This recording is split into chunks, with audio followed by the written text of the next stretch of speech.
I'm so proud of you.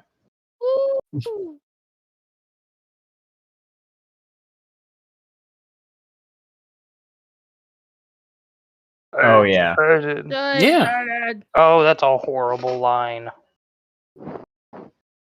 Sorry, I'm drawing, and the line was just all jagged.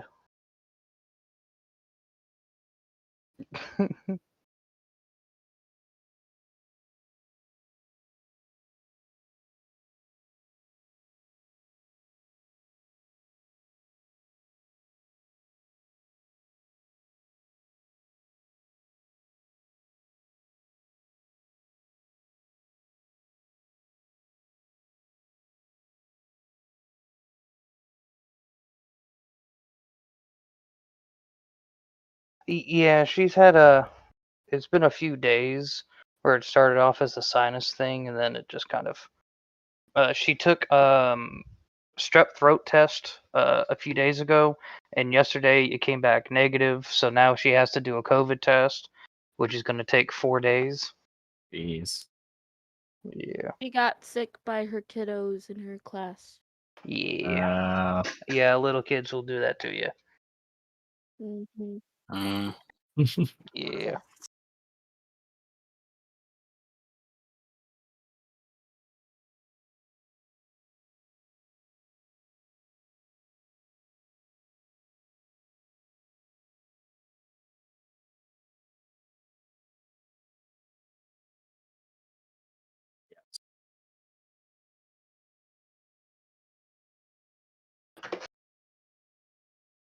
Yeah.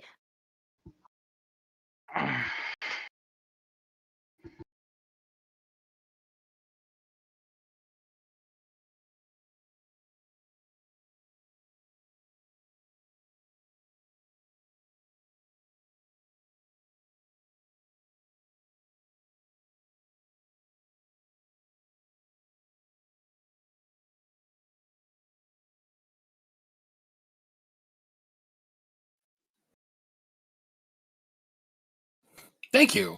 It really felt like that.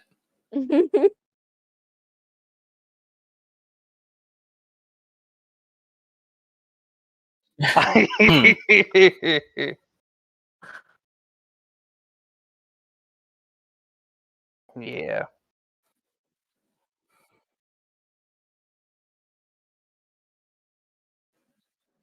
Yeah. This is the truth. I even discovered something new about a spell I'd heard about before, but I never specifically read. Which one? I had no idea that the maze spell totally doesn't, like, give the target a save. Yeah. Yeah. There's a spell. Well, I wouldn't be super worried because there's only so much use you can get out of neutralizing one foe. However, there's this spell called Maze that just throws the target into a maze. I assumed you got a save, but it's like, no. You do it, it happens, and then the target can use, like, their action, I think, to make a DC 20 intelligence, like, ability check to navigate out of the maze, and then they get to return. And as a little flavor aside, if it's a minotaur or like a certain type of demon, they just auto succeed. I assume for fun reasons. And then that's the deal. So I guess if you were perhaps a little naive and was like, I'm going to challenge them with only one opponent who is not smart, then like, yes, you would have to worry. Because I could just be away.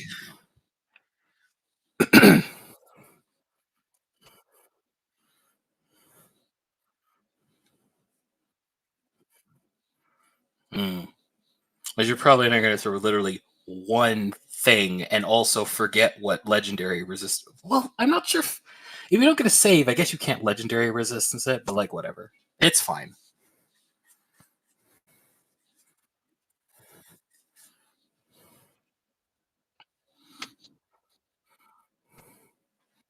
Well, I mean, legendary resistance. If you fail a save, you can choose to succeed. So, in theory, if there's no save, there's no choice. Yeah, but don't you make one on the... Yeah, it's like, so power word, like all the power words, there's no save. I don't care if you have all your resistances, there's no save to succeed. It just happens or it doesn't happen. You just got to be in the right hit point range for it. Yeah.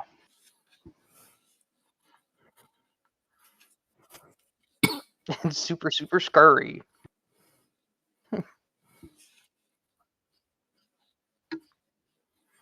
It's just like the image of some wizard like looking at a troublesome foe and going, away with you, to the maze! I mean, clerics do that all the time. Yeah, that's true. Banishment! I don't want to deal with you. Be gone.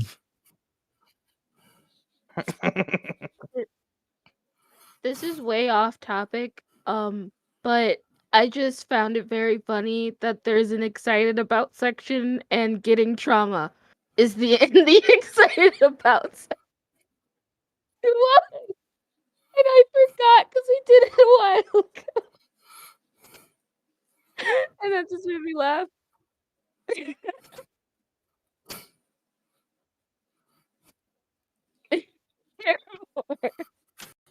Definitely fearing now.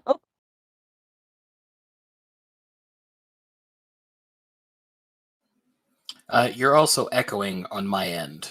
I don't know if maybe you have... No. Lily is. I don't know if you have, like, your microphone on in, like, the Roll20 and here, because, like, that might be it. Yeah, the mic is on in Roll20. Okay. Oh, I should probably open that and stop drawing for a bit. Is that better? Yes. Okay. Roll 20.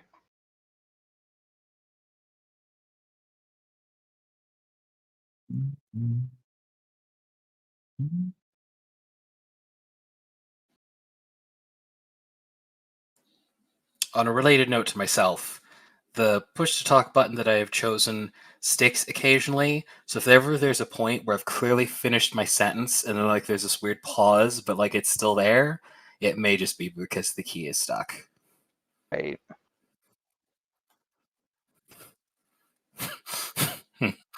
Hmm.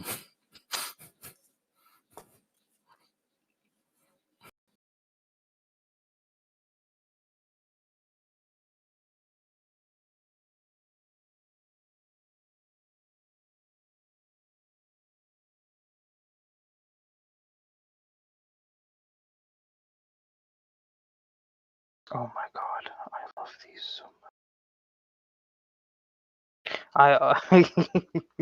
I just decided to pick a blue color as the eyeball color, and I just started shading. I'm like, oh my god, it's so cute.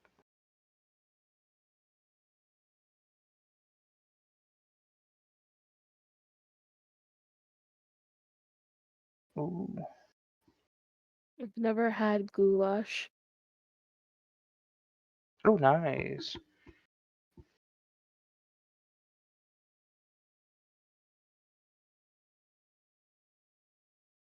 For bio needs.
All right.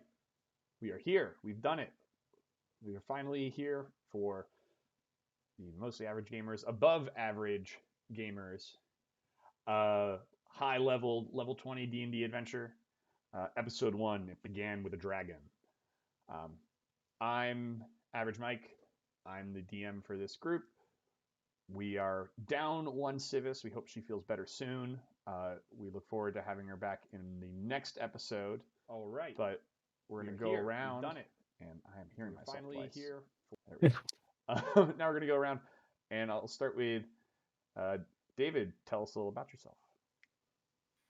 I am David. I like tabletop stuff, including D&D, obviously. Apart from that, I draw things sometimes. I'm currently working on a D&D inspired animated web series called Treasure Takers, but it's in its early days, so not a whole lot to show, but it's there. I also yell about stuff sometimes on YouTube. Awesome. Carter. Also, my key is stuck. Oh no. Hi, my name's Carter, they, them. I'm gonna be playing Hootbert. I don't really do much on social media. Really only have my Twitter at Maddest of Mages. That's really about it. Awesome. Shiny. Hey, so I'm Shiny, and I've recently started picking up with actually Syvis and Lily, who's also in this game. We've started a D&D epic with 3 parties, and we stream Tuesdays, Thursdays, and Sundays at the Forbidden Library on Twitch. And we have a Discord group that anyone can come and affect the world in. I think that's about. I don't post stuff myself usually, but the group does as a whole. Awesome. And Lily. Hello, my name is Lily. I am in the wonderful server that was just mentioned, and I'm playing Tig Ger. My Twitter is a bit dry, so I don't really go there, but if you want to follow me on Twitter, that's fine. And yeah, that's it. Awesome. Well, we had an awesome session 0 to start us off. Everyone walked into this campaign with full-scale level 20 craziness. And we kind of collectively story-told what has now become the quest that we are taking forward as we go. And so with that, let's dive into it. The city of Montenurb was a busy bustle in the morning after the dragon that seemingly appeared from nowhere and unpromptedly razed the young city with breath attacks and laid chaos to the town, laying siege to its mighty walls. However, a group of warriors and adventurers found themselves in a position to do what they had done dozens of times before: save the day. Chasing the dragon up the mountains in what appeared to be some sort of keep that it had, our heroes made chase and brought down the mighty dragon, crashing it between the crest of the 2 mountains that make up the back walls of this newly flourishing city. Upon returning, they were rewarded like kings and queens, but the question of why the dragon is here and what it may have stored in its hoard has our party wondering what might be in store for them next. And as we come to in the morning after our run-in with this dragon, the sounds of workers, construction, and the bustle of an industrious town lays through the windows as we come to Dalquin. Dalquin, why don't you tell us what's Dalquin do to start his morning after having slain a dragon? The morning begins with a look out into the town, a contented but also excited sigh and a head nod, and a flagon of the morning ale. Contrary to popular belief, great way to start the morning, at least if his other fellow dwarven sages were to be trusted, and he believes so. And then he'll head straight into spell preparation, thinking about the others who collaborated with him, and trying to choose a healthy mix of things that will be helpful, both in the linear and non-linear senses, and maybe a few tidbits for some of the others. I'm sure at least one of them would enjoy the ability of flight, and I'm pretty sure none of them could by their... Wait, no. One could, but maybe for the others. And as we kind of zoom out from this window of Dalquin poring over his spell book, we look over a few doors down, it may seem, to Eeshuth. What's Eeshuth's morning look like? Eeshuth, they first wake up early in the morning and complete their daily prayers and rites to Rio, and they don their holy armor and then the ceremonial cloak that rests over top. That's more decorative than anything. And as they finish, they take their breath and they begin to slowly float down the halls as they levitate just a few inches off the ground. Soon enough, they greet the other acolytes that are at the throughout the halls, and find a place to begin their morning breakfast. Out of curiosity, what's Eeshuth's ideal breakfast then? What do they have? Probably something that a filling and nutritious, but not overly heavy, so that they don't go into a food coma or anything. Fair. Just enough to fill. Probably a few pieces of bread and some vegetables, an apple or something, and then a cold drink in the morning. Fair enough. Where do we find Tig Ger this morning?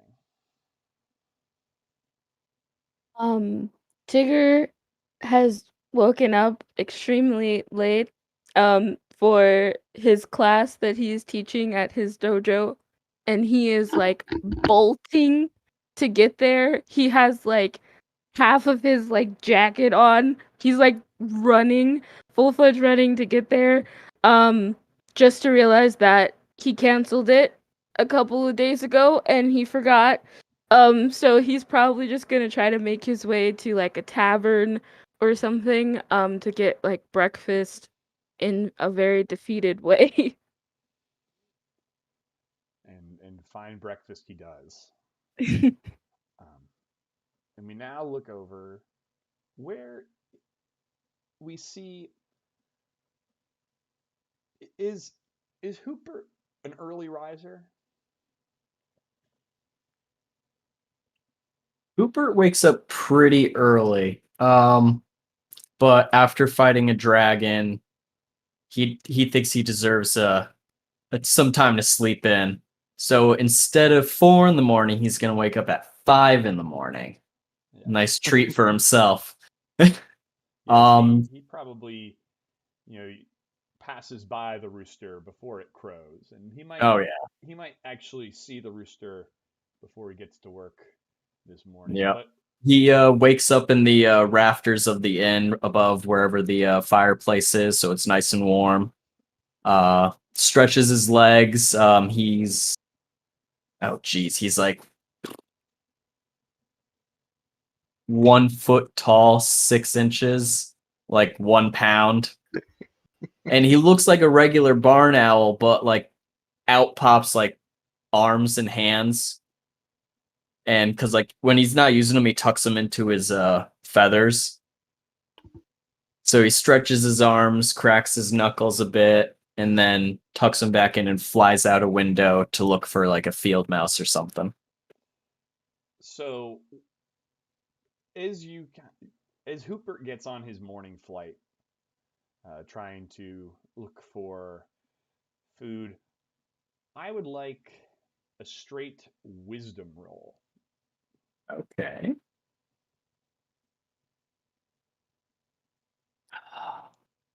Total of 7. You can't help but shake the nightmare that you had.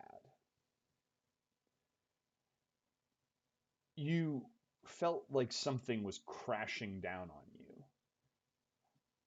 And the last thing you remember as you awoke was a small gnome in gold gemmed armor. And it gives you a small nod and a wink. And then tells you, "Oh, a trick or two never hurt anyone. At least not very long." And you woke up to that, and that stuck with you. It's still kind of stinks in your head because you almost recall that as things began crashing down on you again. Okay.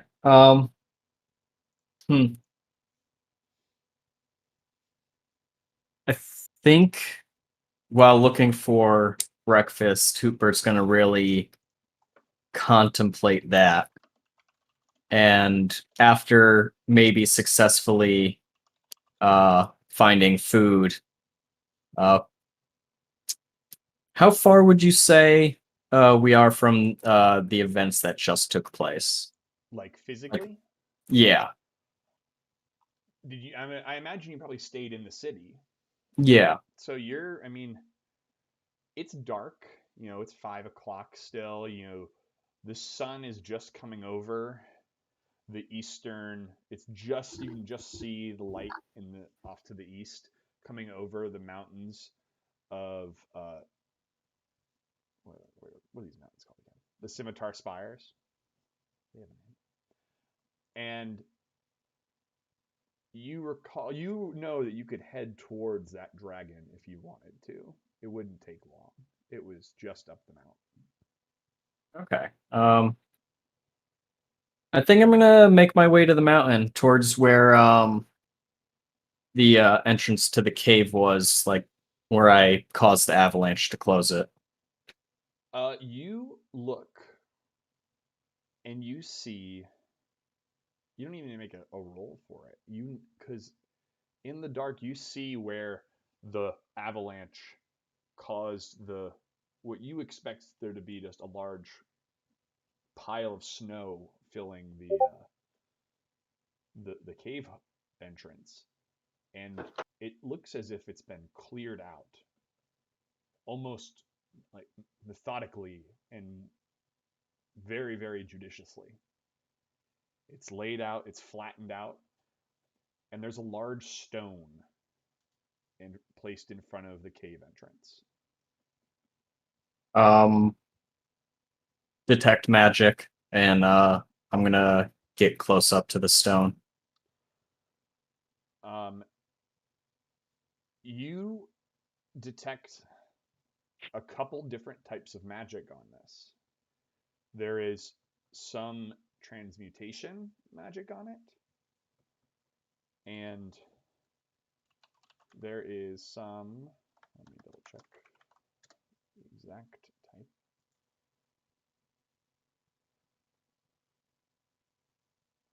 There is also some evocation magic.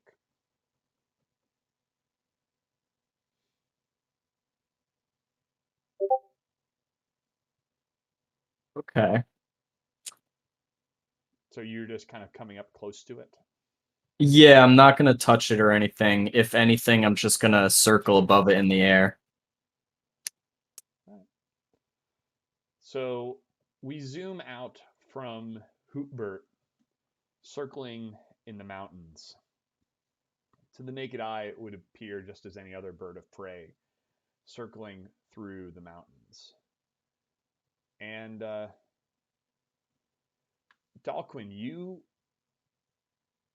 as you're finishing up your preparations, you hear a knock on the door.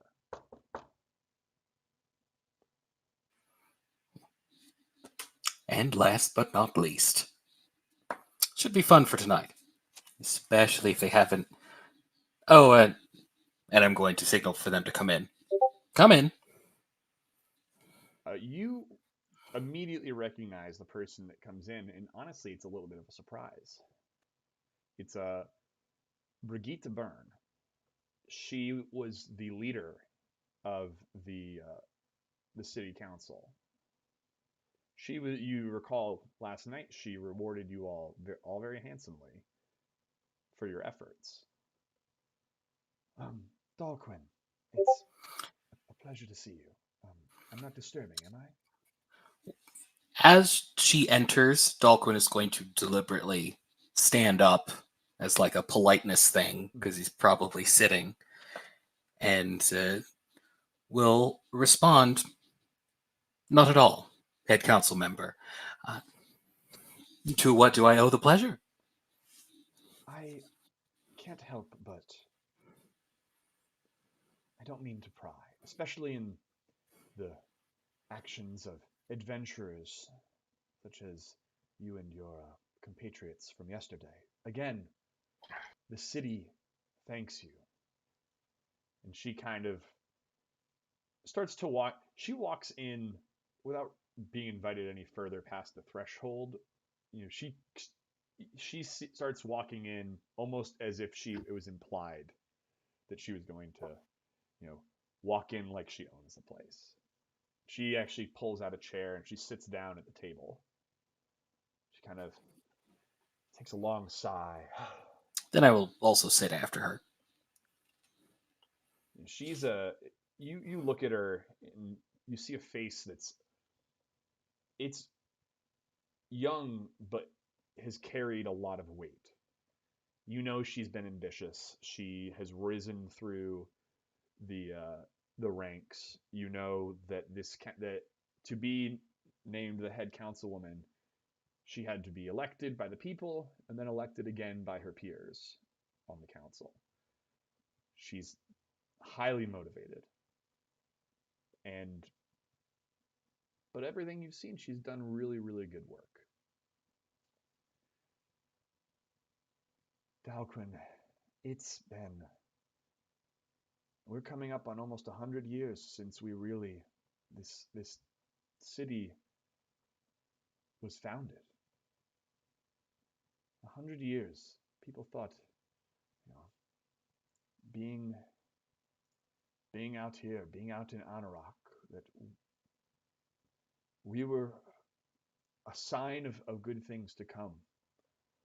Dragons hadn't been seen around here in years. There was nothing to imply that any of the dark history was still here. I'm afraid I'm unfamiliar. Dark history? Well, it's nothing of... No. Make me a history check. Because I actually think you probably might have heard this.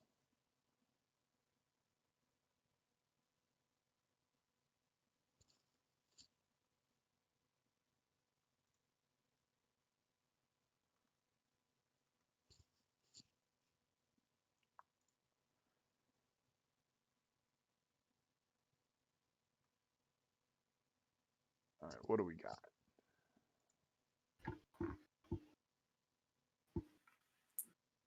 Nice. I missed it. What was it? Oh, 24. Quite fancy. It was a 24. 24. Yeah, very, very fancy.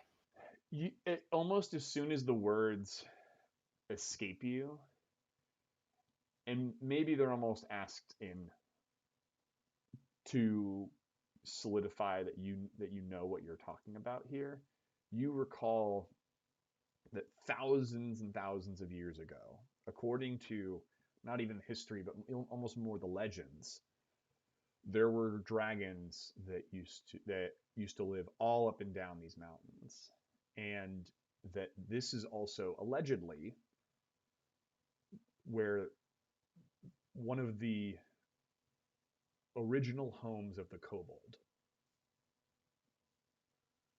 And it was said that the sea to the north of you, the Shadow Sea, was once a large mountain that was that effectively caved in on itself. Some said it was through the greed of the kobolds that they actually dug too far and tunneled too much, that the mountain collapsed on itself. But with a 24, you also have heard the stories that it was also, there is blame that has been cast on a gnome named Garl Glittergold,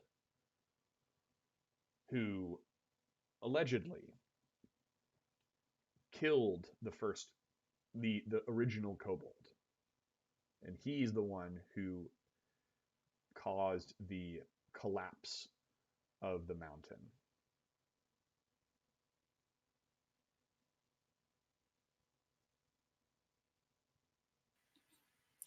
Out of curiosity, when you say dragons, was it just dragons of one specific type, or just dragons in general? There were a few. Notably, there was a green dragon named Kasenjak.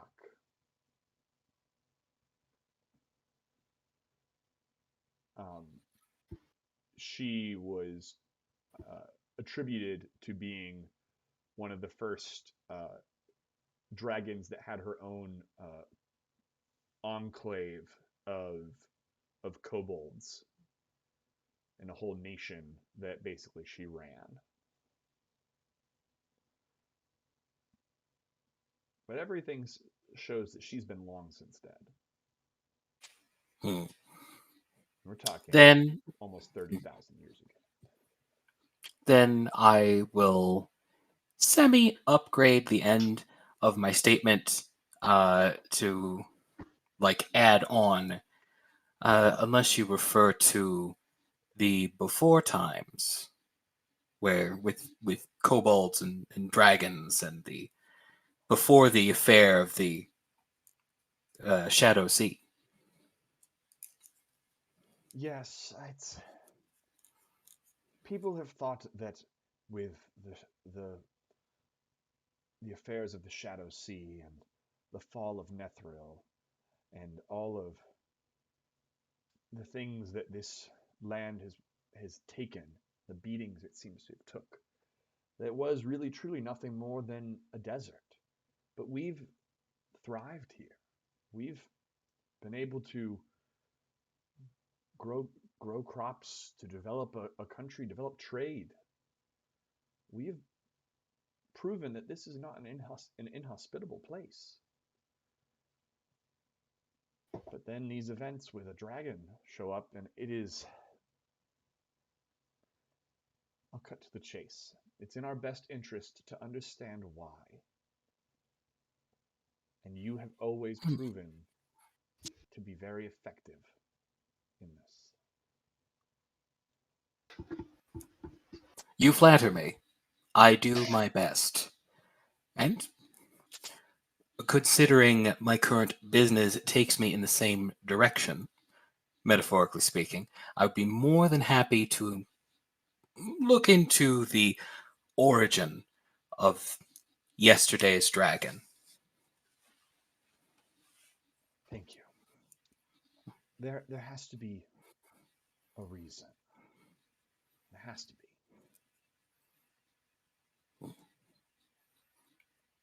There likely is. Make me a Sorry. perception or insight check. Sure. We're going to go against her. Ooh.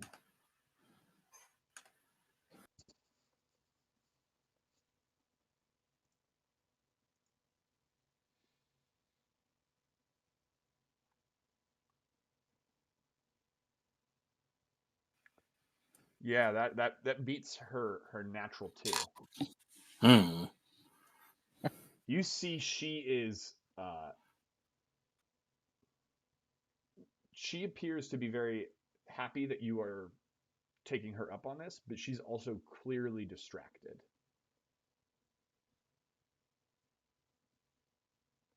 And hearing that you had continued goings on in that direction she kind of perked an eyebrow to that.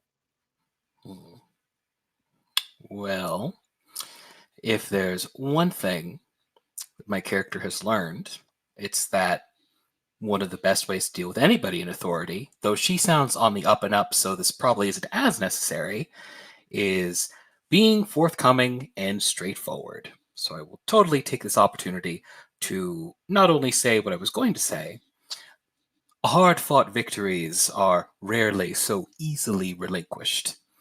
I'm sure that even if there is an interesting answer to where this dragon came from, it's nothing that could completely undo the progress that has been made here. And it's also just plain convenient timing. I had been curious on the off chance that anything dangerous had been in the dragon's hoard, which is why I intended to investigate in the first place, and was lucky enough to have the others who had aided me in slaying the beast agree to come with me. Well, fortunate we are. I'll be honest with you.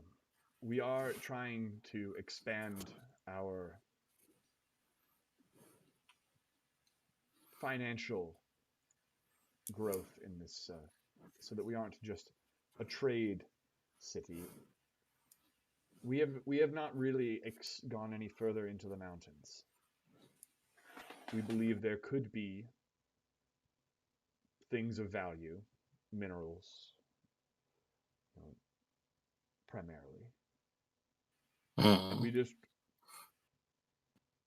knowing that it's safe to continue these efforts would go a long way.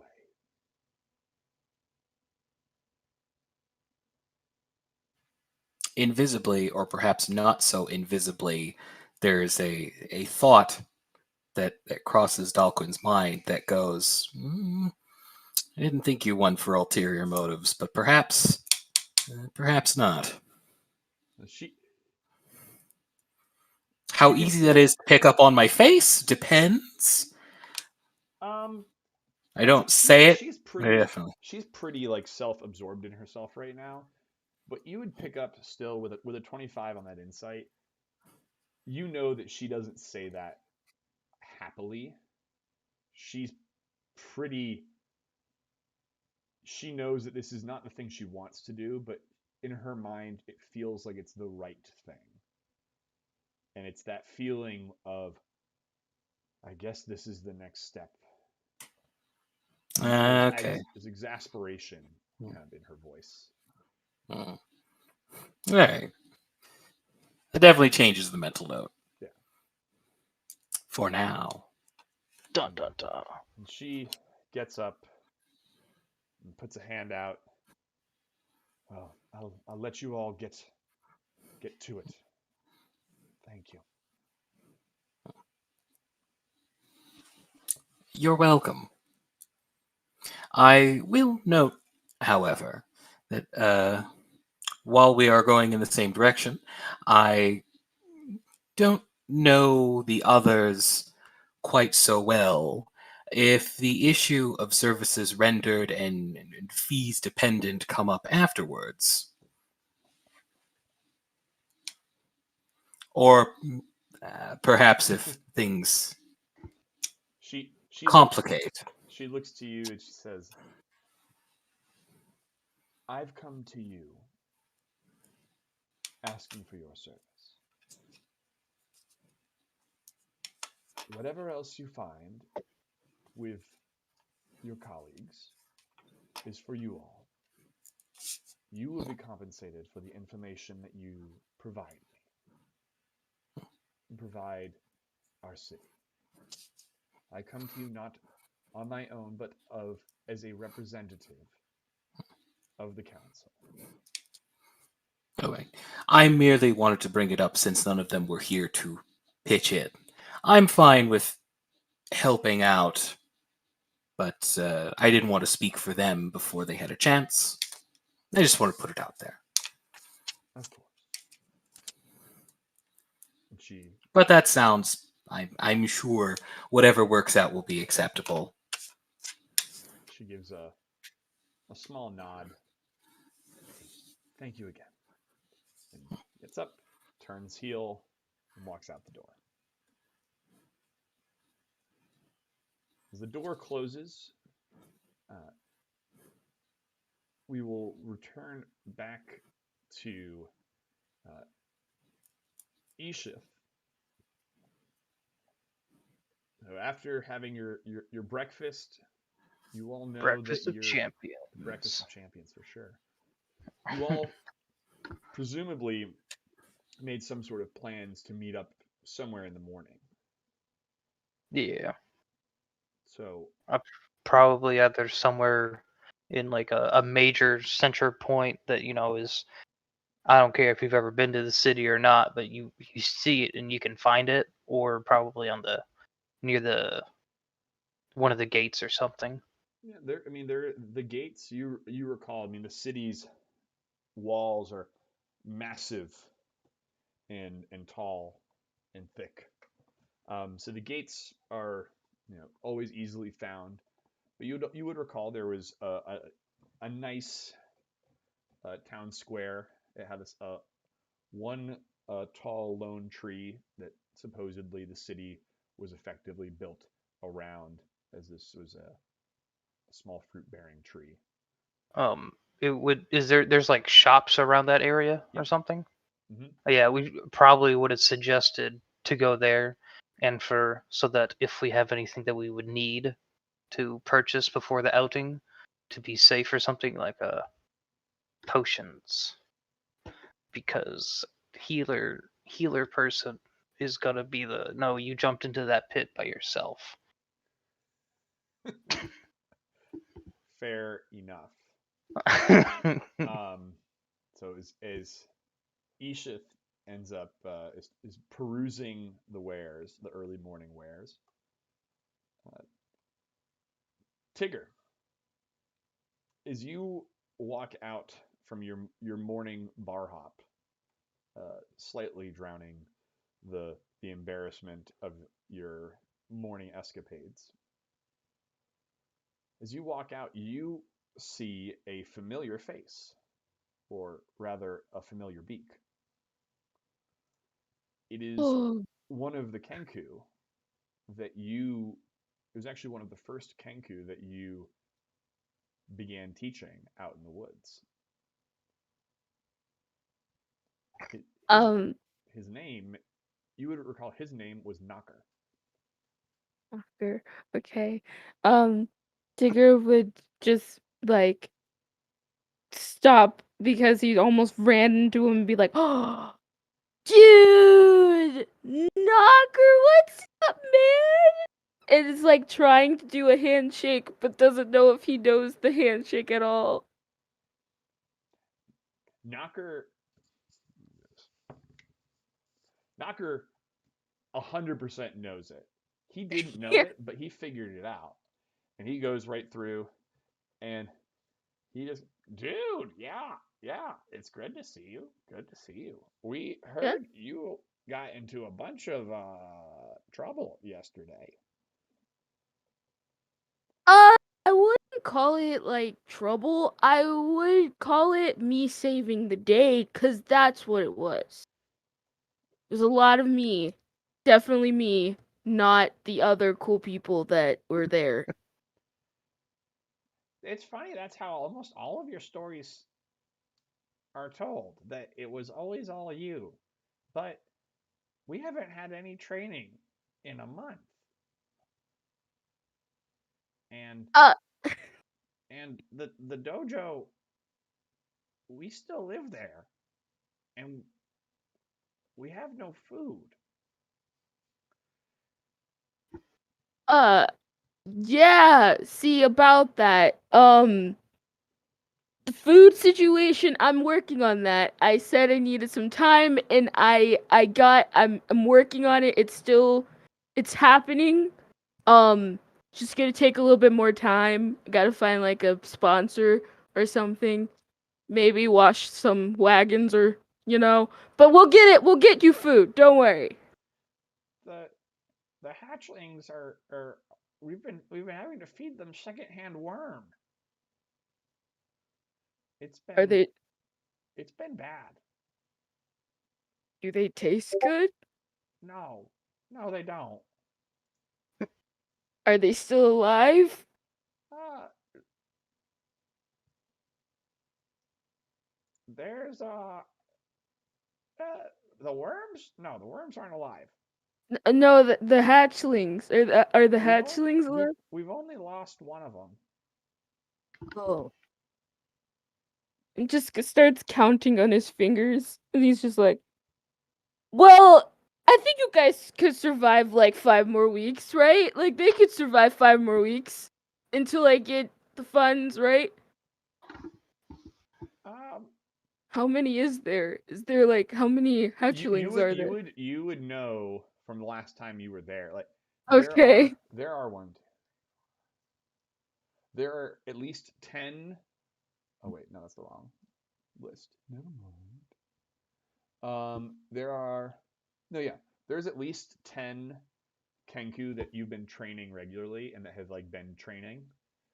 Some of them maybe have been taking on some of the training duties in your absence sometimes. Okay. But like most of them all have families. So it's become like kind of a bit of a compound out there. There's probably about a dozen. You would guess there could be anywhere between 8 and 12 children there. Okay. Is Eeshuth like? Do I know where Eeshuth is? Like, is he in the spot that we were planning to meet at? Yeah, I mean, if you, I would assume you probably went to a bar nearby, and as you're out there, Okay. you probably look and you see Eeshuth kind of like window shopping. Okay. Sugar is going to be like, "See, look, there's a sponsor right there," and just walk straight up to Eeshuth, just like, hey, random guy, you look like you have a lot of money. Do you want to sponsor my dojo? I think Eeshuth needs to roll an insight check. Yeah, I think you do. And Tig Ger, I would like you to give me performance. Okay.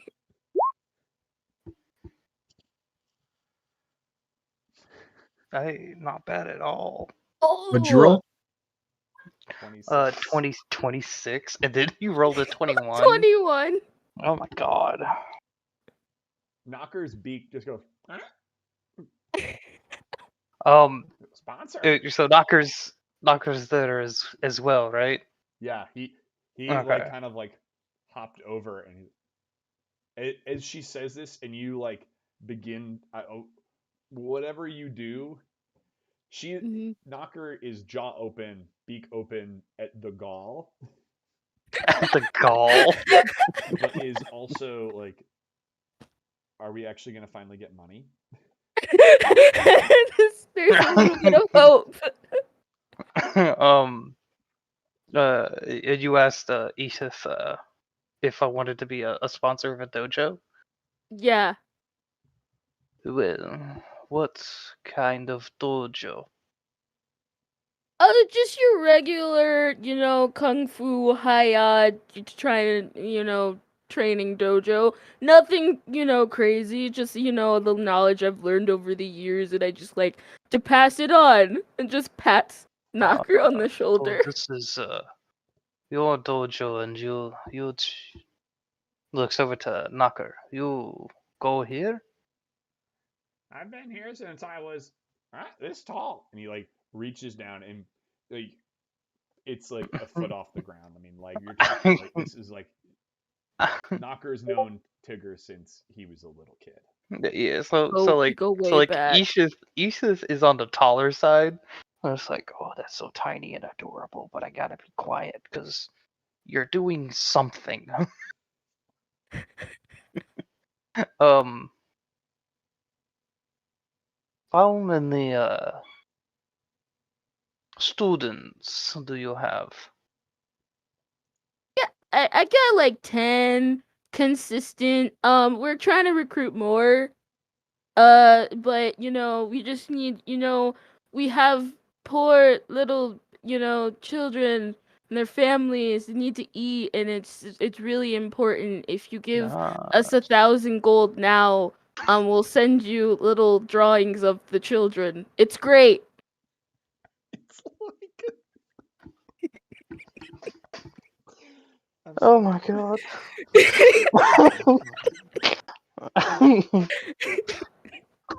Fantastic. What a deal! I mean, I'm sorry. In all honesty, we'd probably knock the price down if we stopped using powdered diamond crayons. But I mean, it's craftsmanship that we're dealing You with here. realize exactly how much 1,000 gold is. Like realistically, like 100 gold would be like amazing. I would. Okay, this guy's got to roll something. Like. Yeah. This is just kind of like. At the price of 1,000 gold, the bird looks and has the look of, oh my god, you fucked it, as best a bird can, and just goes, or less, maybe. Yeah, we can knock you down by 50, if you're feeling kind of shaky on it. Starts frantically drawing a picture of another Kenku on like a sheet of paper. I imagine that it looks like really good though, because they're a Kenku. Yeah, it's actually like it. You see it frantically going, and it looks like a printer. It's like a printer. It just looks like a from the printer top just going. down. And I just whisper and say, "Make it look more sad. Make it look more sad." We have a oh my god, it's like the at Will the, Smith movie I, Robot, where he's just like, yes, exactly. So like but Eeshuth has completely ignored Tigger at this point and leans down and looks at it in genuine admiration. Have you thought of simply selling artwork? We can have another job. Looking over at Tigger. I mean, and he slowly turns and looks at Tigger with like a straight panned face. We've only ever been told to stay at the dojo and train. It's a lifelong practice, so you gotta devote, the time. The time is. That's what you told us. Yeah, so. I mean, you could. So it's the sacrifice of, having another job or becoming super cool kung fu bros. Like, who's gonna give up the kung fu bros, right? Tell you what. Eeshuth turns back to Naga and goes, "Tell you what. I will give you 50 gold for that drawing. Immediately, If like, you throws don't it at listen you. to that. Just, If like, you don't throws it listen at to you. that." It's like, if you don't listen to that. Okay. We won't listen to that. Sell out. Don't. Just And sell out. You hear it mimicking immediately in your voice. Don't listen to that. Like, you hear your voice coming out of the mimic, or out of the Kenku, saying, "Don't listen to that." I was You gonna should say put he on was a a mimic play. the whole time. Not a minute. No. What? No. What? No. I'll go ahead and take out 50 gold off. He takes the 50 gold and immediately like hustles over. You see, he runs to like a food cart and starts buying stuff and just. Yeah, just buys an absolutely metric ton of stuff Yeah, with it's like, and 50 it's all gold. basics like bread. There's like gallons of water and Yeah. all essentials, fruits, whatnot. So while they're doing that, and I assume we're both looking at it. I just, without visually looking or accepting them, Tig Ger just like, you didn't feed them. Honestly, didn't know it was part of the job description until like 5 minutes ago when he asked me about the food. You told them they couldn't leave. I didn't think it through. Honestly, when I told them they couldn't leave, I didn't think, oh yeah, they're not gonna leave and like go get food. Cause I leave and go get food, so I just thought it was a common thing. Am I wrong? And as you ask that question, am I wrong? The Kenku, bared down with all of this stuff, starts to, with a struggle, take flight with as much as it can carry. And Hootbert, you see this Kenku loaded up with food, struggling to get airborne enough to make it over the walls as you start to descend down from the mountain, or wherever else you've been. Does he look like he's gonna make it, or is he like really Make struggling? me an insight check.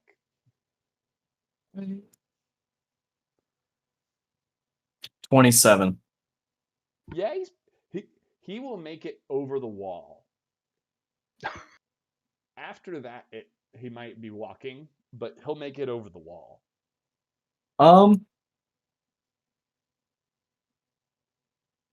I think I'm gonna do a quick flyby and grab like a loose fruit out of one of the bags, and like as I make contact with it, I'm gonna cast guidance on it to give him a little boost over the wall as I grab a fruit or some food. Yeah, you. Wait, give that back. Just Peregrine dive, just right at him, just coming in. Freaking out, like frantically. And as you cast guidance, he like wings out, starts to slide, and you see he managed to just catch a drift that lifts him back up, and you see he's gliding past the wall now. Well, there we go. There to make it. All right, awesome. And you come down, you see Eeshuth and Tig Ger, with Eeshuth giving a very stern look, it would appear. And pinched brows. And we probably also see Dalquin arriving at the meeting spot as well. And you're all together. What would you like to do? Yeah, I just want to pose this question to the group. Is 1,000 gold too much for a really cool looking picture? Like, is that just too much to ask? Depends on what the picture is. I hold up the drawing. No. Oh, come on! I can't blow it! I'm afraid that craftsmanship in the arts is perhaps outweighed by the speculative market, depending on if we're talking about something more official or if it's just those that purely love the craft. Either way, might be a little too much, in my personal opinion.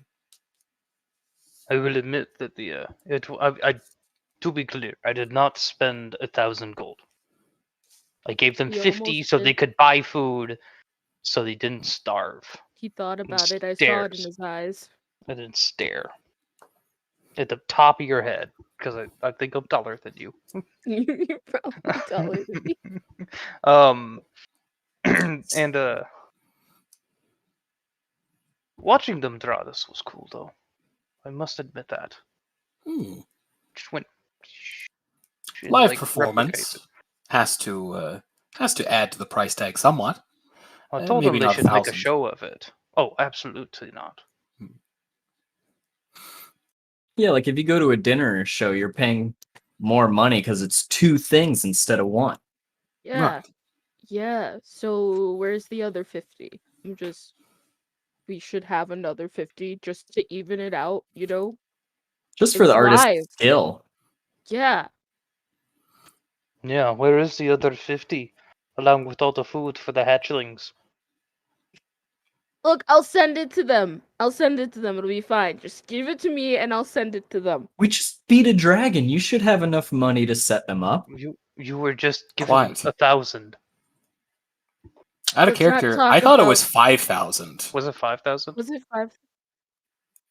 Oh. It Divided. was 5,000 Oh. divided by 5. 5,000 divided. Okay, then Yeah. never mind. Yeah. Yeah, I think I It's awarded. true. And I actually specifically believe that I gave it to Dalquin to then divide out. However, so unless you didn't Yes. give them each 1,000, which could also be hilarious. I went out. I I'd went say I out didn't of my have way when you 50. said they pay you to go. Well, everyone else helped. I'm super not just taking Yeah. it. Yeah. That Dalquin's a good boy. Yeah, he's. I am. Right. I am so good that I went out of my way to go, hey, just so you know, we should have the door open for later bargaining because my companions might want money even if I don't. Speaking of which, I will in character say, if money is still an issue for anyone, one of the officials from the town is actually a little concerned and is hoping to get information about the innards of the mountain range where we will be going, and will pay for good information as well. So it would be worth keeping an eye out. Do you remember what their name was by chance or no? It was the head. It was the head councilwoman. Oh. Out of character, I do not remember. Was it? Brigitte. And I guess in character, I will go. I'm afraid this is the hazard. What? Her name was Brigitte Byrne. I'm afraid this is the danger of titles. Eventually, they supersede names. Brigitte Byrne, I think. Yes. I have heard of that name at least. Never heard of him. She sounds hot. She does but, good work.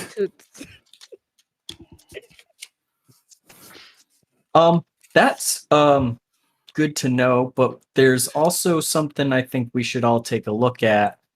There's this giant stone in front of the entrance to the lair. We should Right. figure that out soon. Well, lead the way. First, I would looking at the shops. I'm fairly certain we are all capable of healing, but some potions would always be advisable. So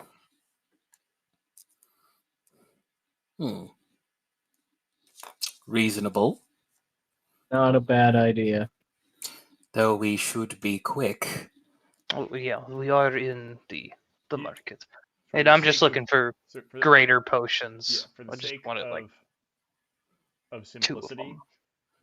you would recall like this is a relatively new city. Mhm. Hasn't they've only been around for about 100 years of like actual being a place. Existence. existence. Mhm. There is one sort of all-encompassing adventuring shop that you can grab. They have 4 greater healing potions on hand. How much would they be looking at? 120 Each, I assume.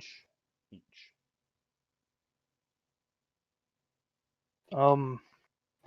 And I'm not gonna get into heavy RP, so we can, for brevity. Yeah, I'll just go ahead and buy all 4 of them. Be like, oh, You I like hand the gold to yeah, a tough 4. a tough looking dwarven man 480 and just go. Eyes get very wide, and he starts eyeing the damage done by the dragons, and starts going like, "Okay, yeah, no, this will work. This will work." You kind of see like he's like already planning to repair the roof and whatnot. Yeah. Yep. So you've got your 4 greater healing potions. Yeah, as you all walk out, you do kind of look around and look around the city, and you see it is an industrious town. It's still pretty early in the morning, and a lot of the debris has been cleaned up. The major damage is you can see scaffolding is starting to be put up, and construction is if not underway, it's at least being planned, and the process is beginning to try and get them back to normal.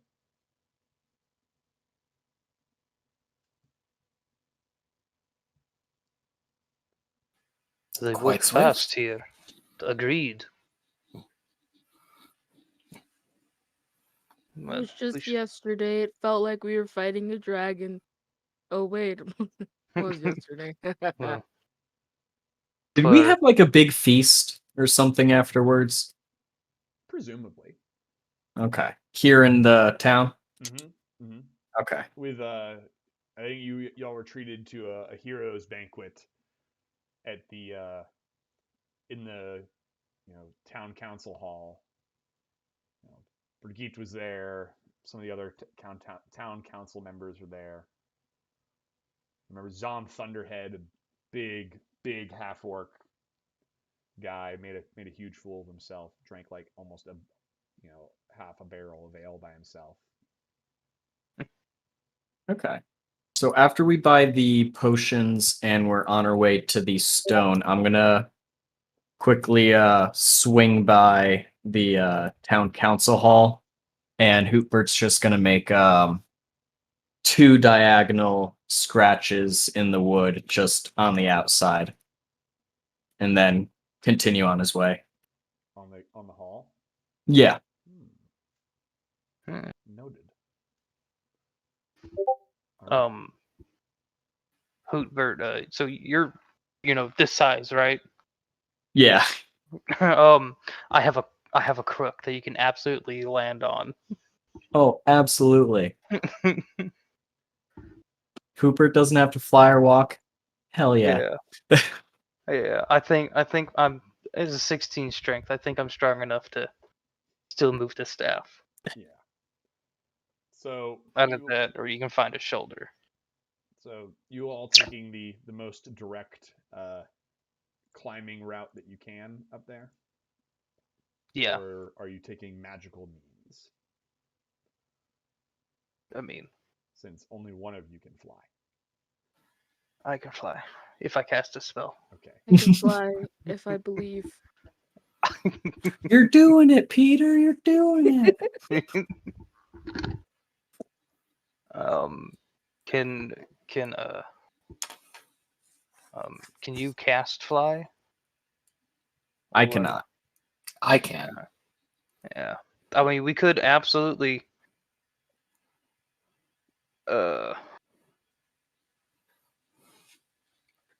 See, I teleport, but teleport moves kind of slowly. Or not teleport.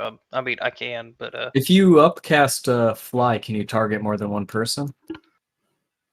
when you cast a spell using a 4th level higher, you can target one or more. What level do I cast this at? I cast this at 5. Nice. So I can target 2 people. So Hootbert can just hang on me because that doesn't matter. I can target 2 people to fly.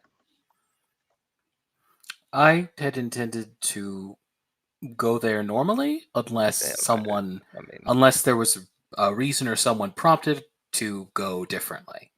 I was gonna float my whole way there. I'm climbing. I have no options. All right. So y'all, I'll say no flies. You all just kind of make your way up. I'll say just everybody make me a survival check, just to see make sure that this all goes real nice. Soft 20. Oh, 10? I don't want to talk about it. Your collective goal was really close. 18. Oh, wait a minute. As we were walking, could I have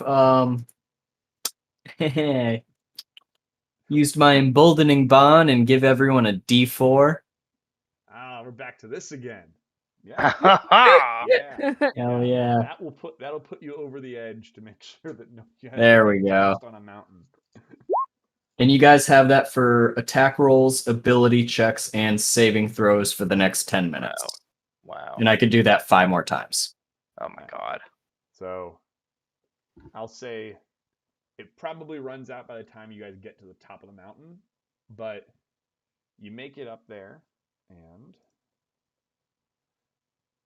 you find yourselves right up here.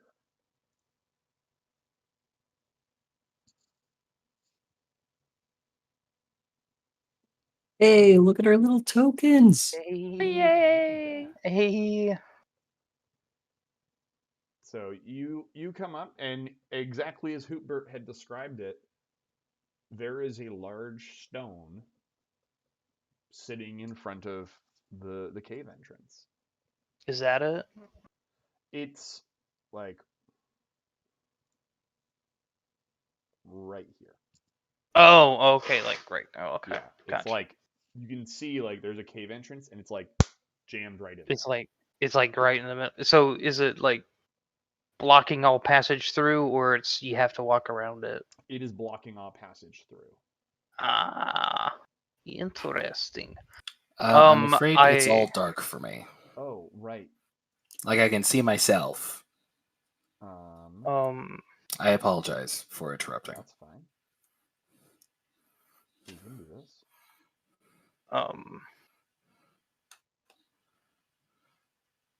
I just want to make sure that it's not an. Let me make sure. Let's try this. That it's not an illusion. Because I can see. Quick, roll to disbelieve.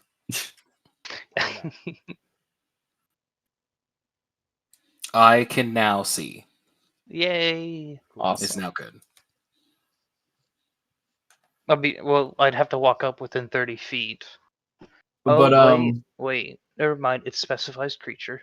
Eeshuth, I told you like on the way up that I had taken a look at the stone beforehand, and I got bits of transmutation magic and evocation magic. I actually yeah, I tell all of you, but especially Dalquin and Eeshuth. Mm-hmm. So you two would know more than I do. Mm-hmm. How Yeah, I'm very sorry, curious.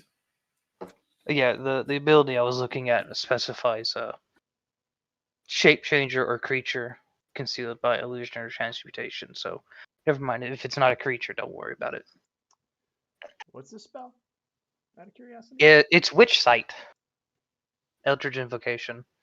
Let me just take a quick look at that for no reason. Give me a. I'll post. Oh no, not post that. That's gonna send a huge wall of text. You can see the true form of any shape changer or creature concealed by illusion or transmutation magic, while the creature is within 30 feet of you and within line of sight.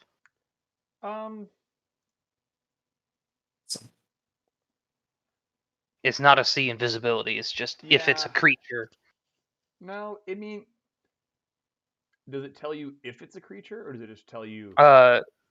You can see the true form of any shape changer or creature. Okay. Concealed by illusion or transmutation.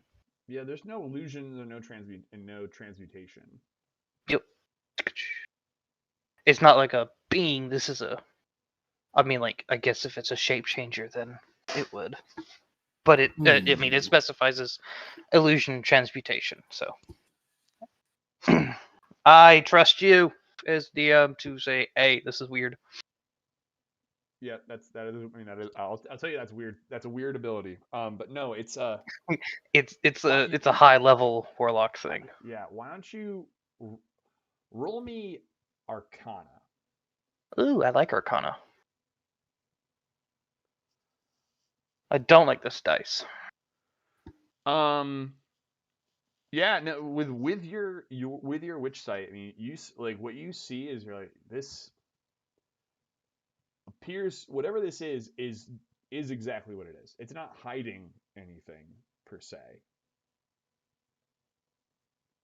It just is what it is.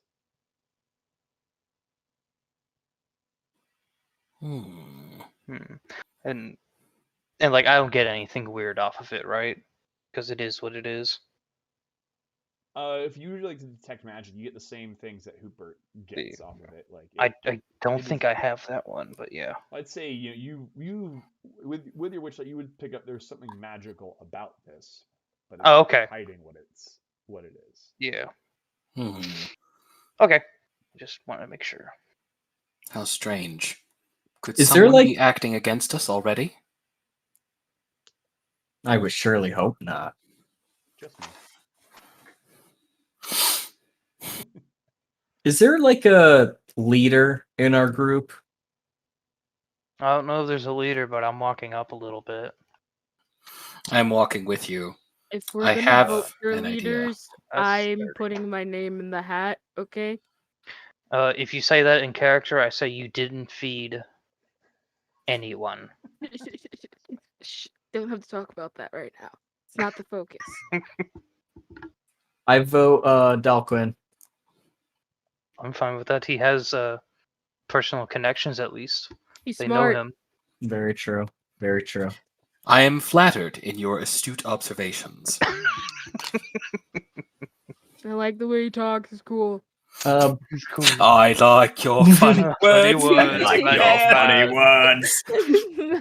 It's just I can very easily be the face, but Eeshuth is not gonna put their hat in the ring. It's just Hmm. if you want them to talk to someone, they can talk.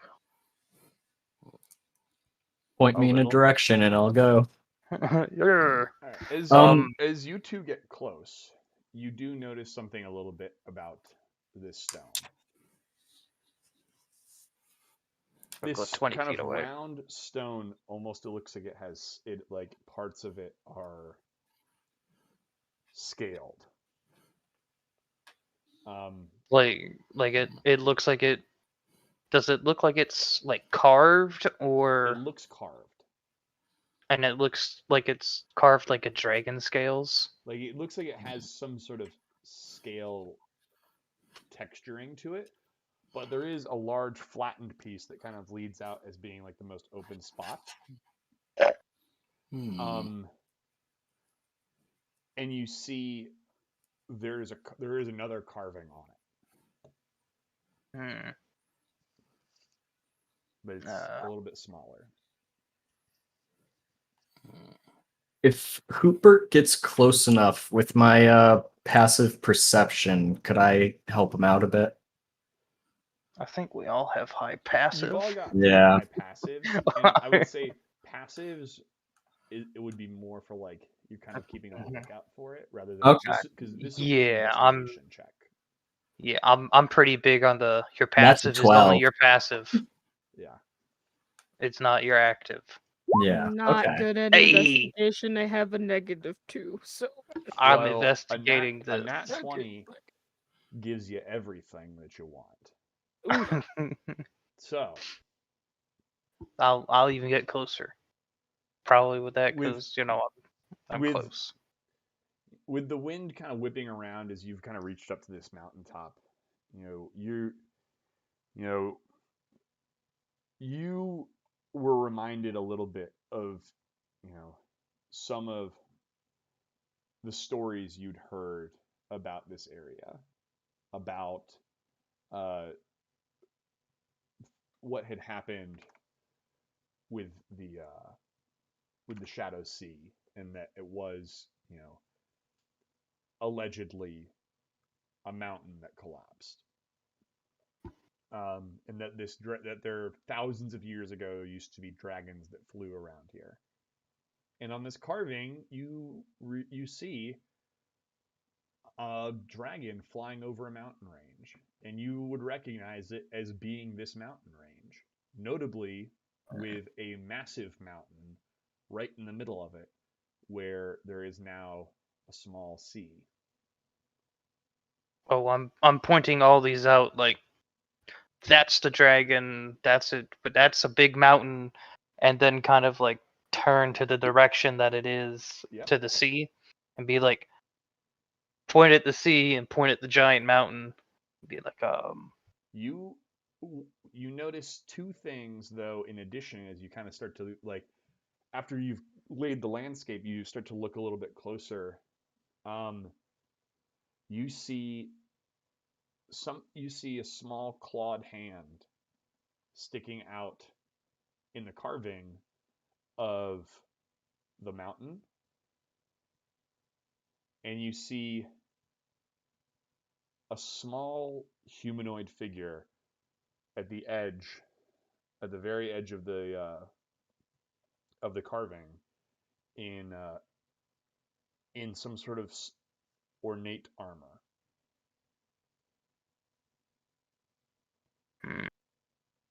Small with a big beard. would oh dear God, would a history check be able to see Yeah. if I could guess it. a connection? Give it. Wish me luck, boys and girls. I wish you luck. Oh wait. Oh yeah. Never mind. It ran out. Never mind. Ignore me. It's possible that this is some sort of this is one of many versions of mythology for some of the stories you'd heard of this land. But that all said, it's all exactly that. It's all myth from everything that you've heard.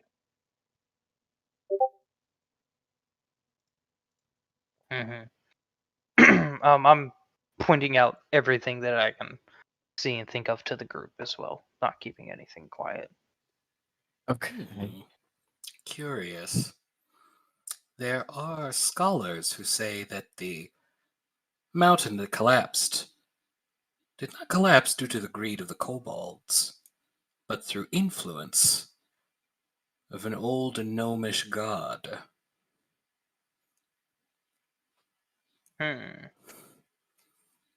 Perhaps Do we have 10 minutes?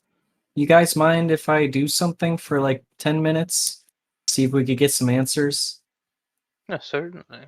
I mean, we're still looking through this as well, so I assume you're just doing a ritual or something. All right, I'm gonna go do my own thing. So Hoobert's gonna hop off like 5 feet away while they're still investigating and set up a ritual.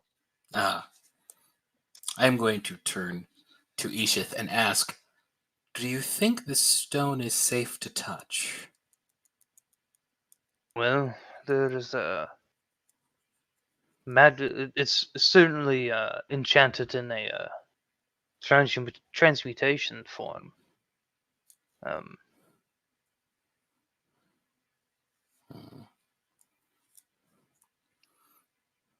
It sounds dangerous. What spell are you? I am ritual casting commune. So you said there was a hand reaching out towards the figure? Yes.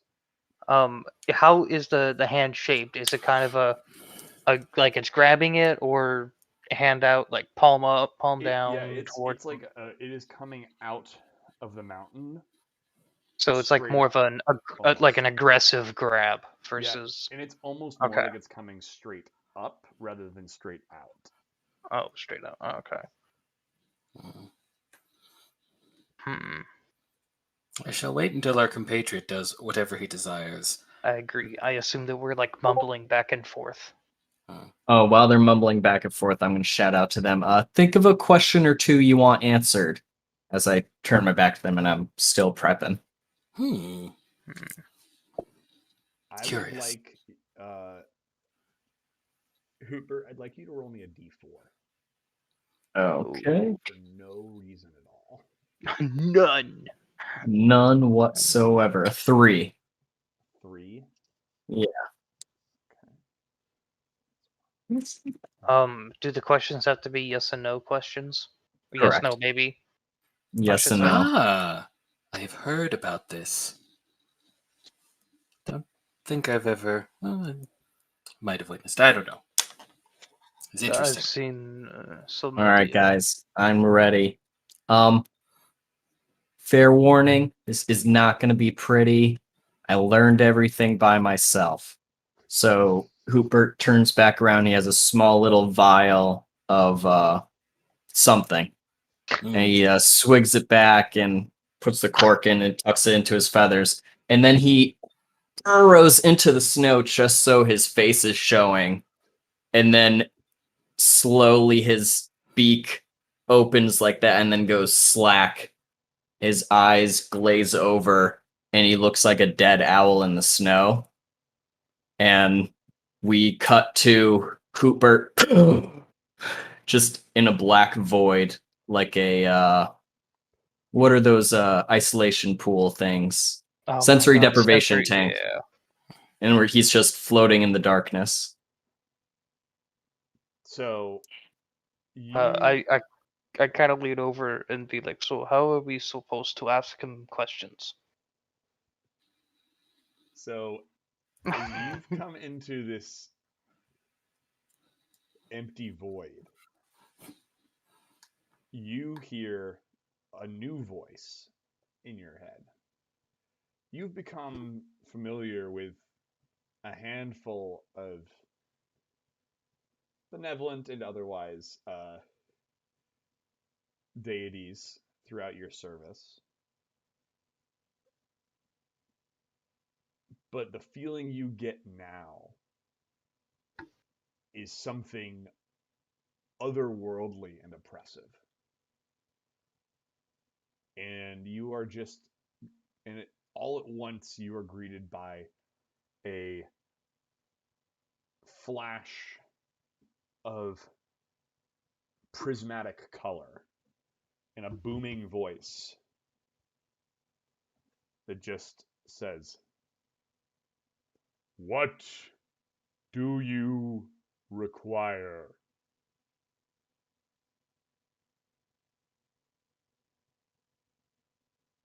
Is this gnome that my companions mentioned and this rock shows? It's the same one from my dreams?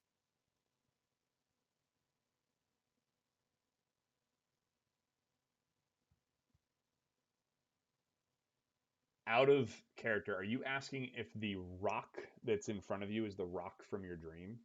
No, the Or are you asking maybe I if got it's this part of the wrong, but the rock is showcasing a smaller person like on the edge of with the You're claw. asking about And the gnome.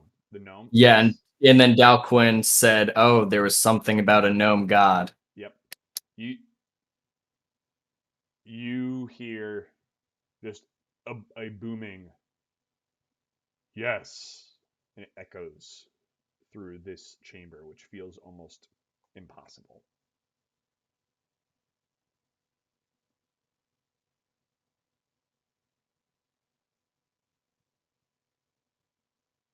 As that question answers, the yes, the light gets bright and then centers back, and you just see a glowing circle in front of you.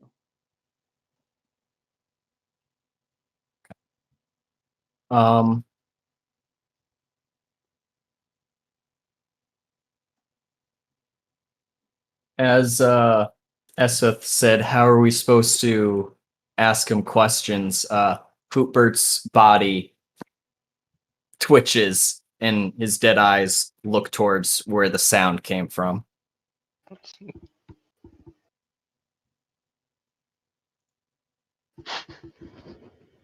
That's not creepy Have at we all.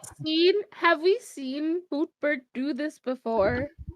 I don't Uh, know. Have you done this in front of them before? I think once or twice, but every time is a little different. But each time's a bit scary and macabre. Um,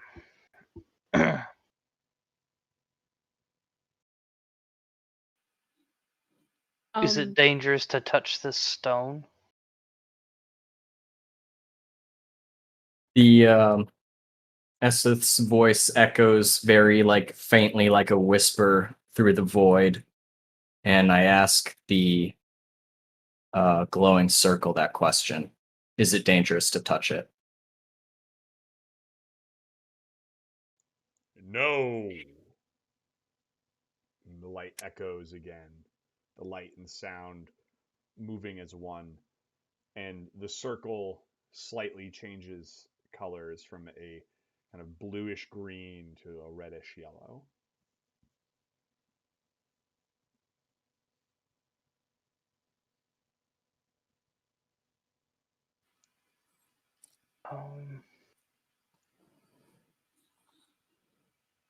Anybody else got another idea? I do. Got I one more will- question. Okay. Oh, as in your limit, or you had another question you wanted to Nope. You only get That's I 3. have one more question in total ask? to ask before it ends. Yeah, you only get 3. So Tig Ger's not asking a question, but he is sitting on the ground reading a pamphlet on how to resuscitate birds. Just in case. Little pigeon, like a small, like some small, like snow, like pigeon type thing, like lands next to you and kind of like gives you like one of these.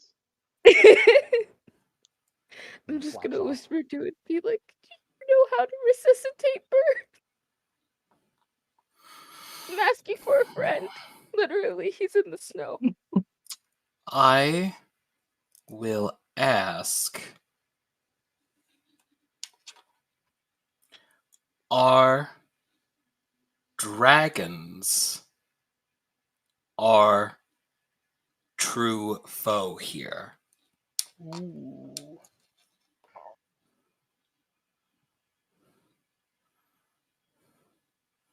So as you Are Oh. the dragons our true foe, or is someone using them to mask their intentions?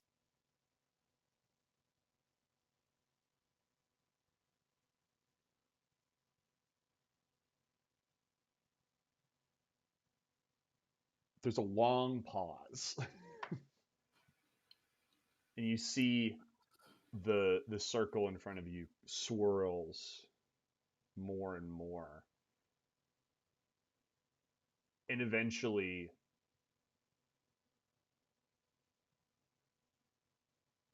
you hear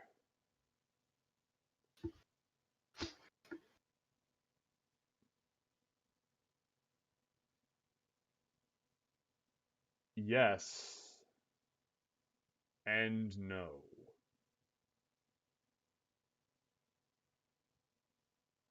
In that order, and as I say that, I snap back just and flapping my wings, and snow's getting everywhere, and it's like when bats like trapped in your house and it's just flapping all over the place. And he just finally settles. I would like I'm for okay. you to make a religion check for me. Right? Slowly puts pamphlet back in pocket. Oh man. Oh. Wait. 15 plays. Okay, total 14. 14? Yeah. Oh wait. No, yeah. 14. Yeah? Yeah. You have no idea who that was at all. All you know is that's probably on the totem pole of things you've talked to, that felt real high. That felt real up there.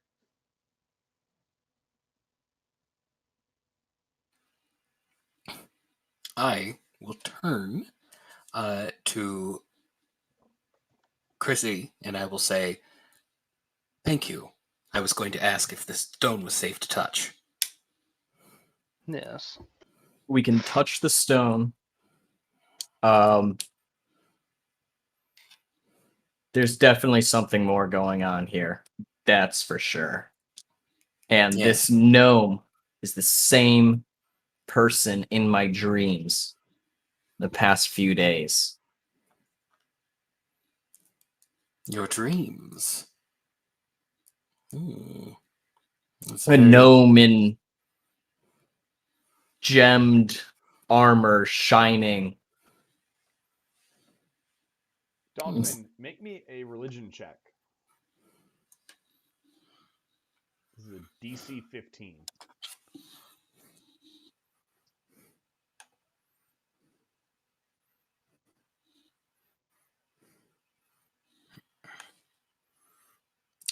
Would you still want me to if I told you I was going to say that I was going to mention the name Garland Glittergold because I got it from my history check, but say I don't know what he looks like, but perhaps?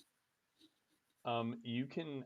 I still would like you to make the roll, but you can also bring that up, and I will let Hootbert roll for it as well. A religion check, you said? Yes. I apologize. My That's pages better. are... I'm getting on it. You're good. 25. 25. As you mention Garl Glittergold,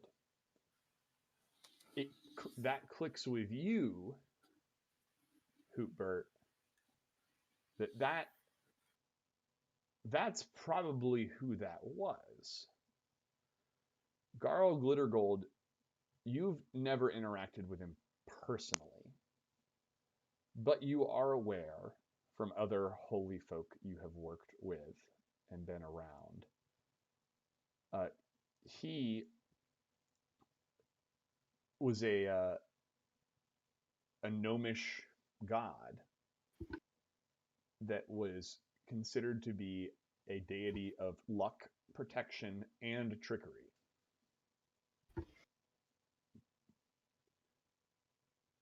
He also... I got a 27. 27. Yeah. Yeah. So you clock all of this as he says it. You guys kind of come to this joint realization of that Hootbert has been having visions of Garl, and you also would note too that Garl was a massive rival of Kortulmak.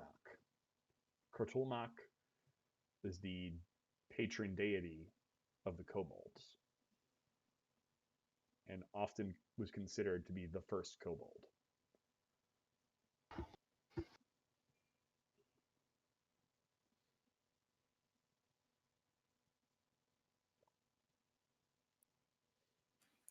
Very strange.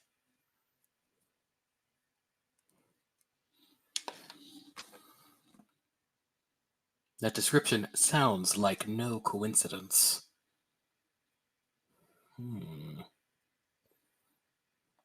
But why?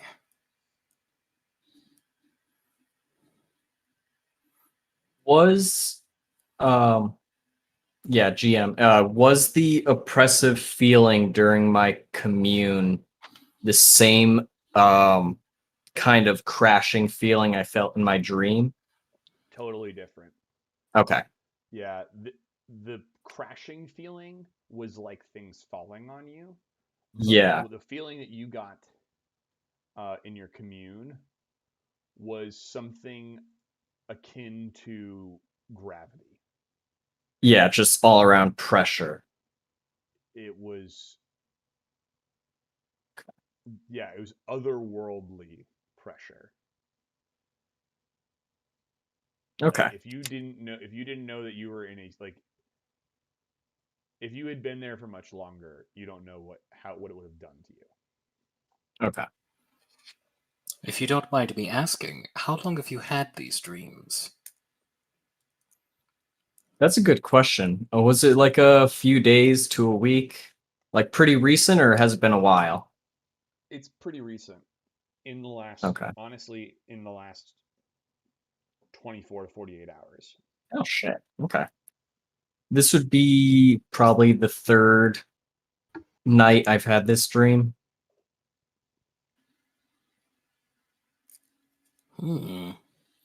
How strange. Coincides with our arrival here, though. I'm now even more curious. I'm gonna look over. What is Tigger doing? Tig Ger is like, this is beyond him, and he is so lost. And so he's decided to meditate, and that is the best option for him right now. Nice. He's just like, I have no clue what's going on, but I'm just gonna meditate and hope that that helps in some way. Is roughly where is our on the map for our viewing? What is a rough approximation of where we are? Right here. You're there. I assume Hootbert would have been within, because you jumped off 5 feet. And Yeah, I'm about right there. Okay, so y'all are all around up in the front. Cool. Tigger, make me a perception check. We're right outside the mouth of the cave, right? Yes, sir. yeah. Okay. 15. 15. Let me check one thing. Again, no reason. Nothing to worry about. Nothing to worry about. As we all, are we entering or are we just hanging out I mean, for now? the stone's still The stone's there. there. I would, Um, with our new information, like to see if I could unweave some of the mystery of this stone. Out of character, I would like to produce a pearl in an owl feather and lay hand upon this stone, because you have to touch it for identify, in an attempt to ritual, because gotta cheap it out. Cast identify, because if you do it long enough, you can Mhm. tell stuff affecting said stone. During this time, is it like sealed tight, or is there like a, I don't know, a 1-inch gap somewhere? Not quite a 1-inch gap.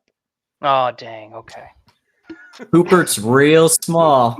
I think I remember. I remember you talking about this ability, and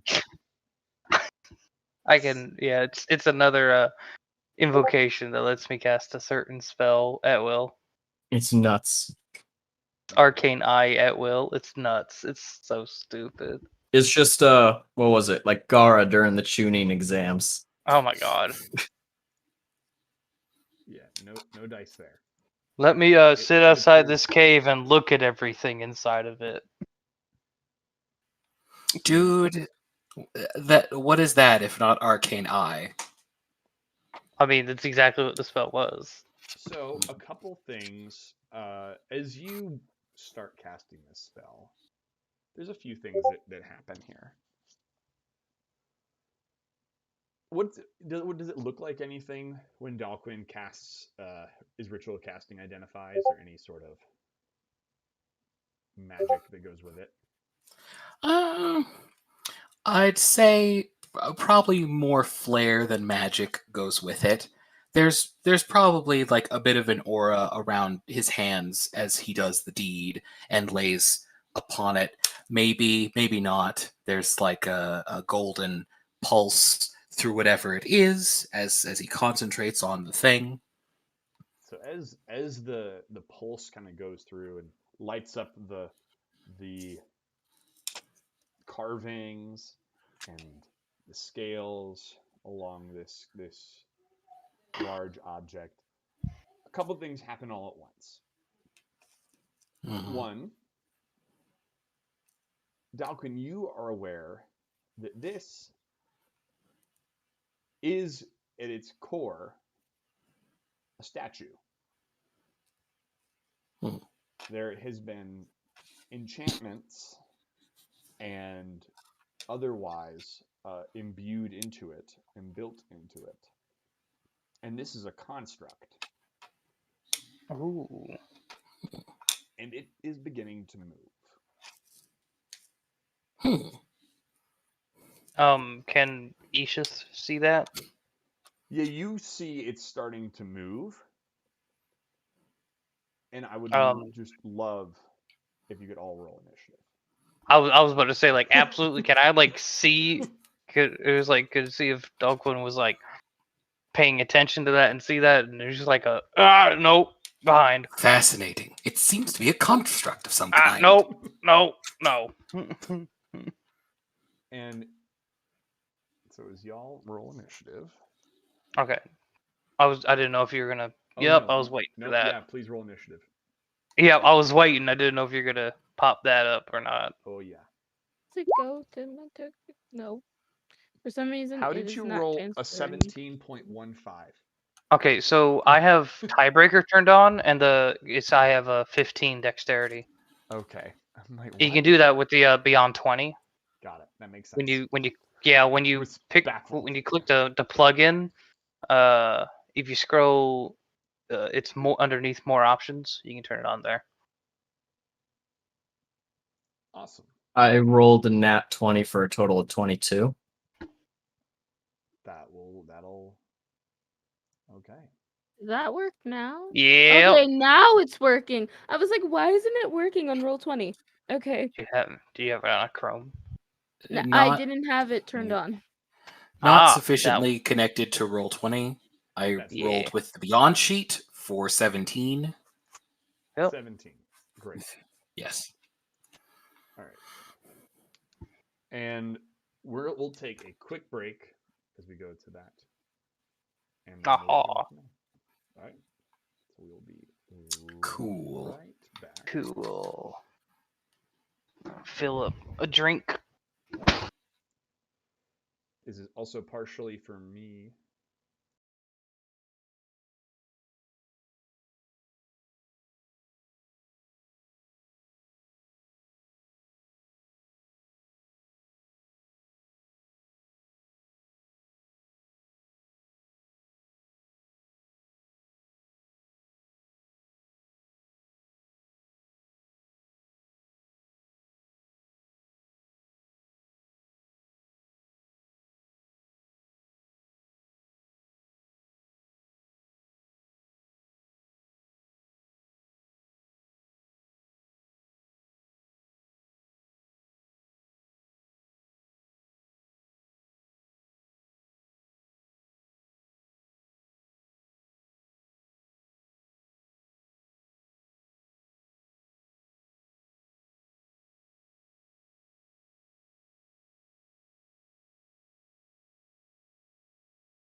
real and how cool we are. When the camera's still rolling, we don't even do anything. We're just here. Oh yeah.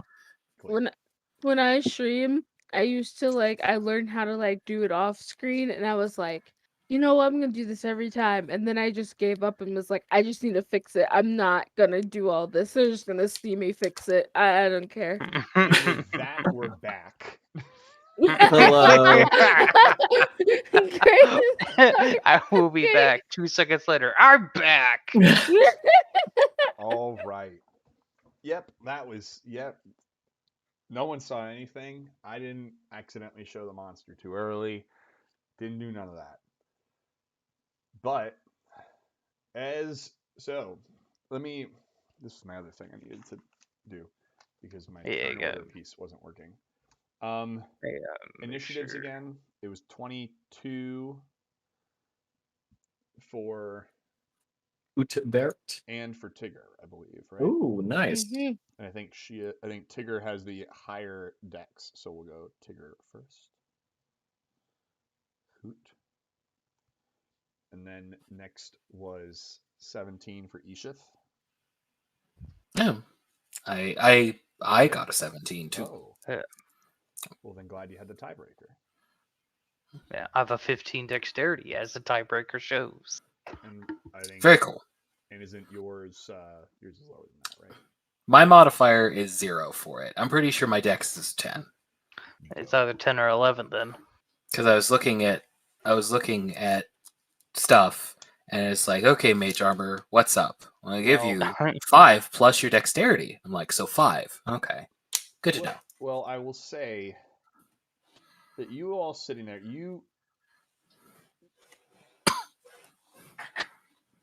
this thing's gonna get a motion as it kind of unfurls itself, and you see as you have hands, you've got a hand on it, Dalquin, as this thing starts to move, and it starts off slowly, and then in a sudden moment, the scales almost spin as this thing unfurls itself from where it was curled up. And I would like everyone to make all of you to make a dexterity saving throw.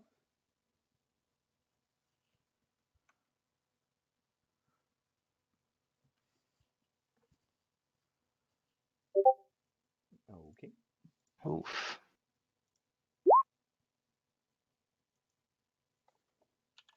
$11.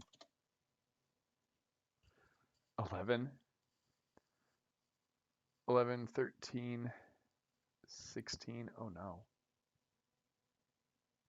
And what was 8? Oh no. Okay, yeah. Let me roll some. Okay, my key was a little stuck. I vaguely remember something on my sheet saying I get like a +2 to saves, so it's technically 10. If it's on the D&D Beyond character sheet, it does add those bonuses automatically. Oh, that would make sense. Never mind. It's 8. I think you have you have some weird bonuses to like spell resistance. To spell stuff, yeah. But I thought so I saw something else. If it's an activated ability, then it's not added. But like the paladins plus their charisma modifier is automatically added. My 8's probably just an 8 then. Yeah.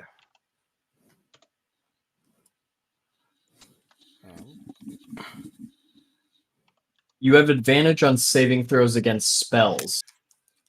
I'm aware of that. Yeah. I thought I had seen something else, but I think that's just wishful thinking on my part. All pushed back and take. Oh wait, I rolled the wrong damage. It needs to be 6 of these. What's that? Ooh.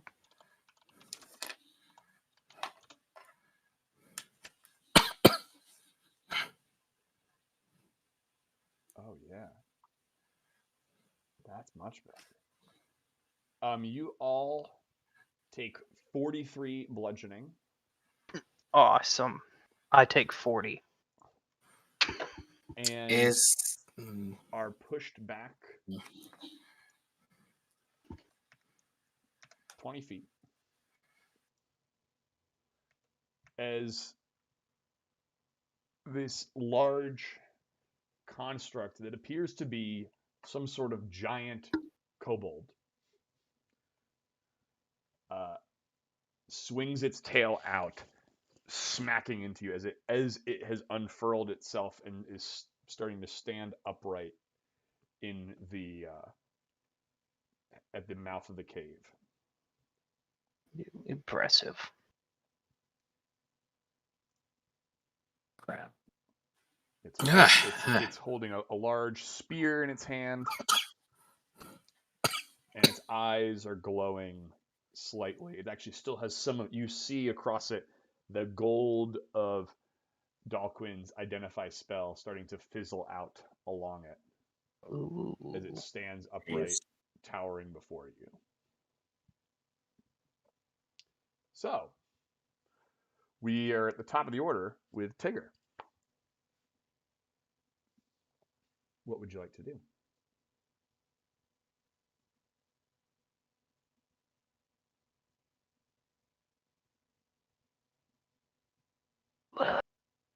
You there? I was muted. Okay. I even made a joke and no one said anything, so I was like, maybe it was a bad Oh. joke. Oh, I'm sorry. No, it's fine. I'm going to move towards him within 10 feet. Yep, right there. And I'm gonna try to use Daunting Roar. He has to make a wisdom saving throw of 18 or be frightened. Can he be frightened? I think he technically can. So what's it? 13? 18. 18? To say oof, a 13 at a level 20. Oof.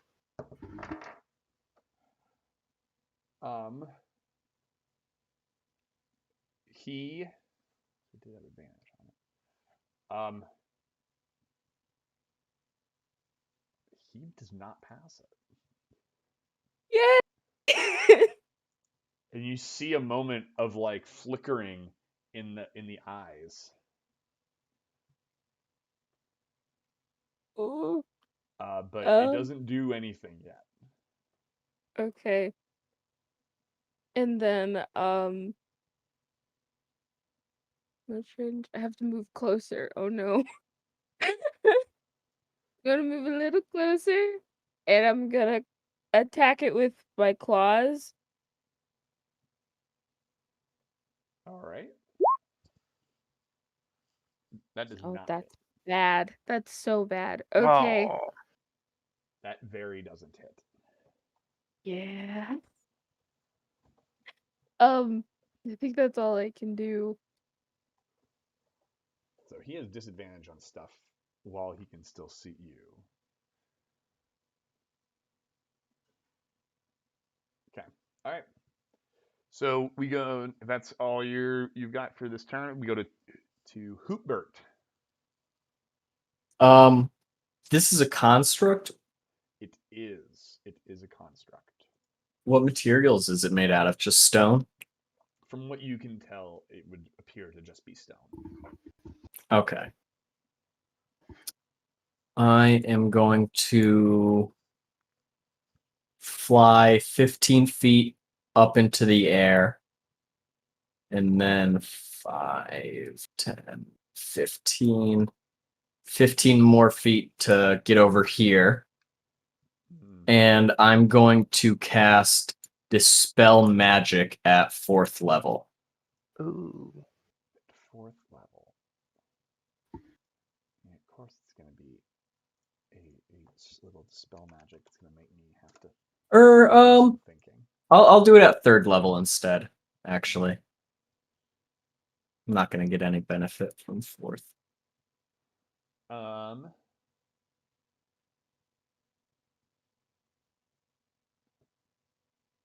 So you.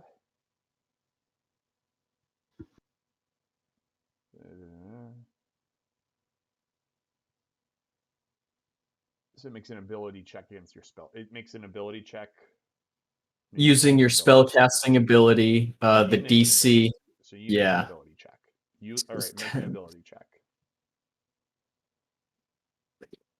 Spellcasting ability modifier. Okay, so that would be a 12. So I'm just rolling a d20 You have a 12. You shouldn't have a 12 modifier. for spell. Oh no, sorry, that's the spell attack modifier. Oh, okay. My modifier is a +5, so I rolled a nat 20 for 25 total. In a moment, you see this for a moment. This creature stops. The lights flicker, and it comes to a complete stop. And I'd like you to make an insight check, real quick for me. Total of 22. You see something behind it, and the lights turn back on. Good to know. Okay. Okay. You see some sort of movement behind it, and then it has turned back up. And it notably is also now looking back at Tig Ger and does not appear to be frightened anymore. Okay. Okay. It was fun while it lasted. That's interesting. Peculiar. From what I know, that should have worked. I have an idea, though. All right. Looks like I don't have anything else. So yeah, I'll just stay 15 feet up in the air. All right. And then we go to Eeshuth.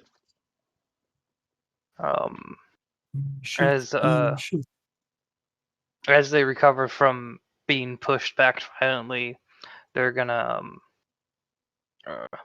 pull out their long sword, one-handed, because they have a shield in the other hand.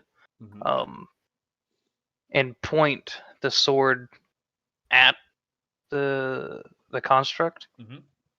and cast Hex and target Constitution. Okay. So they have disadvantage on Constitution checks or saving throws. All right. Disadvantage on Constitution saves. All right. And keep we'll me honest on that as we go. and we'll run up and charge. Alrighty. Normal roll, right? 'Cause- Yep. Oh my god. That A 2? Really? is not gonna get it. That's not. Nope. No. Nope. All right, Dalquin. You are up.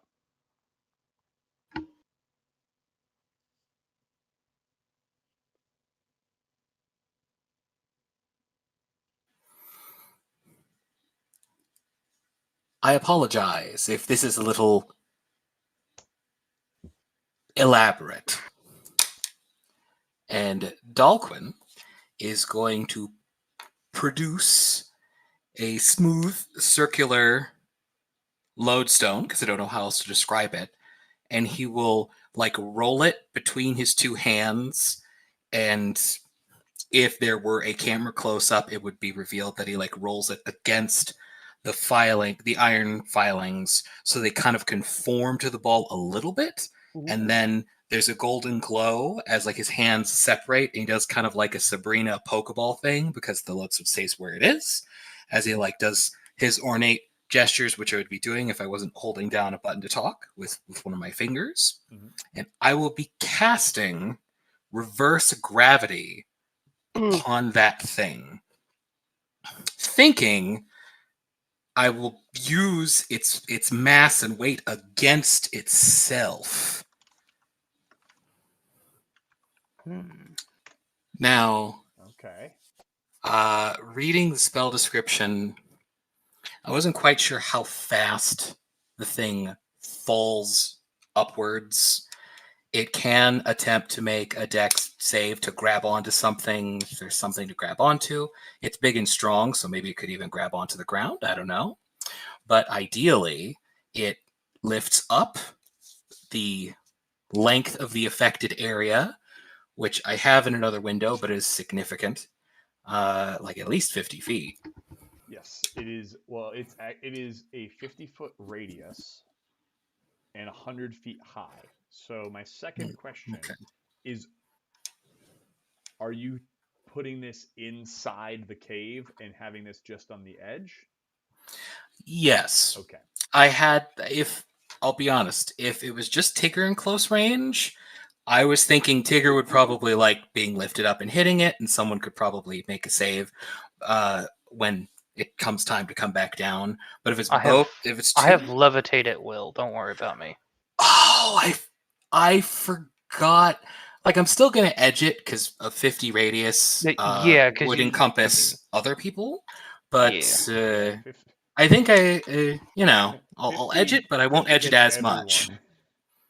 everyone. Yeah, I will edge it, but I would like to edge it enough that the two melees will be able to continue engaging it should things go upwards. All right. And I'm just making. I have a question. So I have devil sight and witch sight. Yep. Could I have seen the figure past or not? Or the thing, I should say. The thing. I mean, we haven't specified what it was. Make So me a quick. Just make me a perception check. It'll be it's gonna be a DC 17. nope. That's another 2. Plus 9, He so is 11. taking up the majority of the space. Right Yeah. now. So you're I didn't edging it to ask here, before. so 50 feet takes to like right there.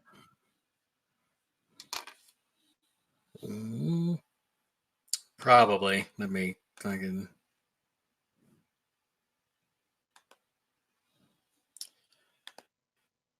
I don't know why. Yes. I just kind of assumed that All right. Eeshuth would like voluntarily control the levitate to stay within Sweet. 5 feet of them.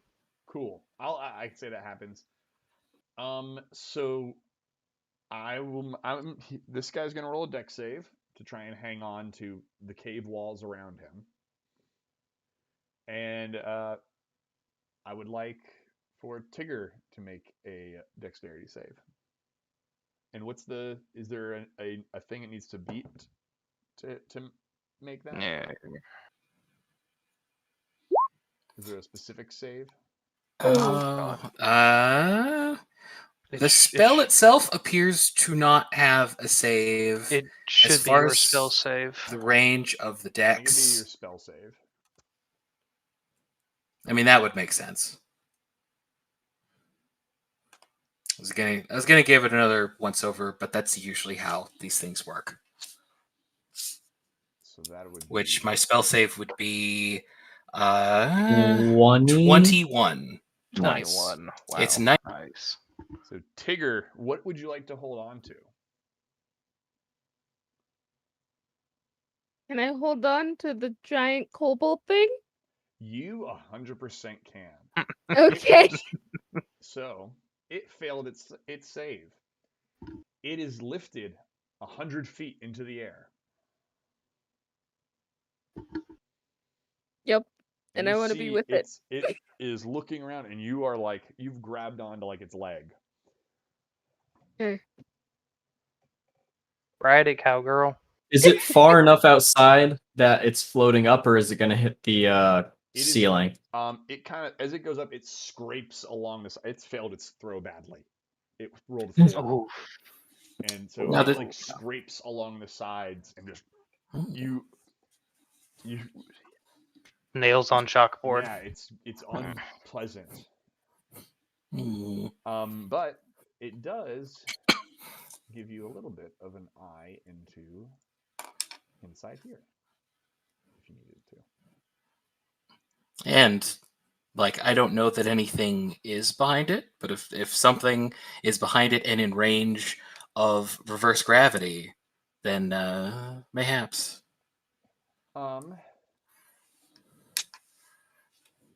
You. I don't. It lifts up. What you will say is like it is dark in there. Some of you have some outrageous dark vision. Eeshuth, 100.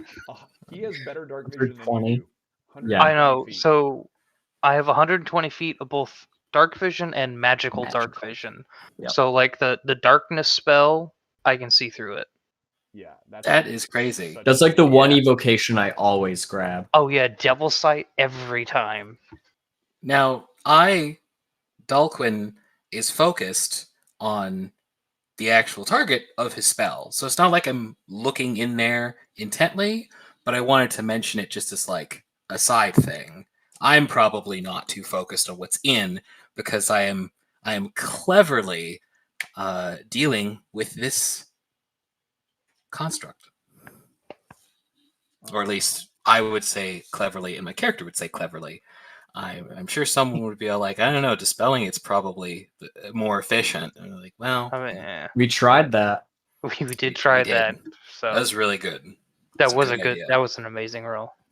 Thank you. It did require action. So There's someone or something else messing with things. Yeah. And this thing is lifted up after- in the air. It's 100 feet in the air. And after it the is- lift, my turn is over. And it is his turn. Ooh, And yay. way above, it looks down, and you see the glow in its eyes starting to pick up. And then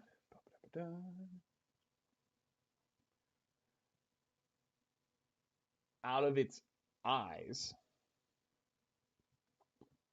it starts to glow hotter and hotter. You see the almost like arcane energy flowing out from the sides of the eyes. And Dalquin, it is firing effectively a laser beam at you, an arcane laser beam. Godzilla. Counter spell. It is Oh, not you're a so spell. wasted. Mm, I Damn. tried to help. fair enough. Then, in addition to Hold on, that's being actually- delighted That's a fair and point. maybe internally showing some vanity, thinking, it has revealed a new attack against me. My move must have been supremely clever. I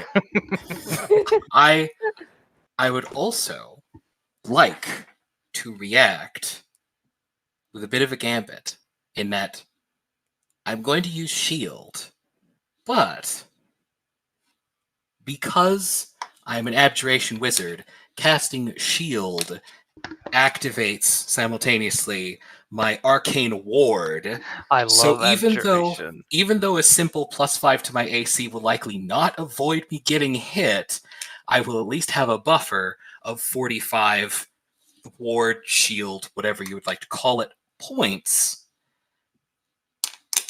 should I be hit. So I'm shielding and technically doing that as well.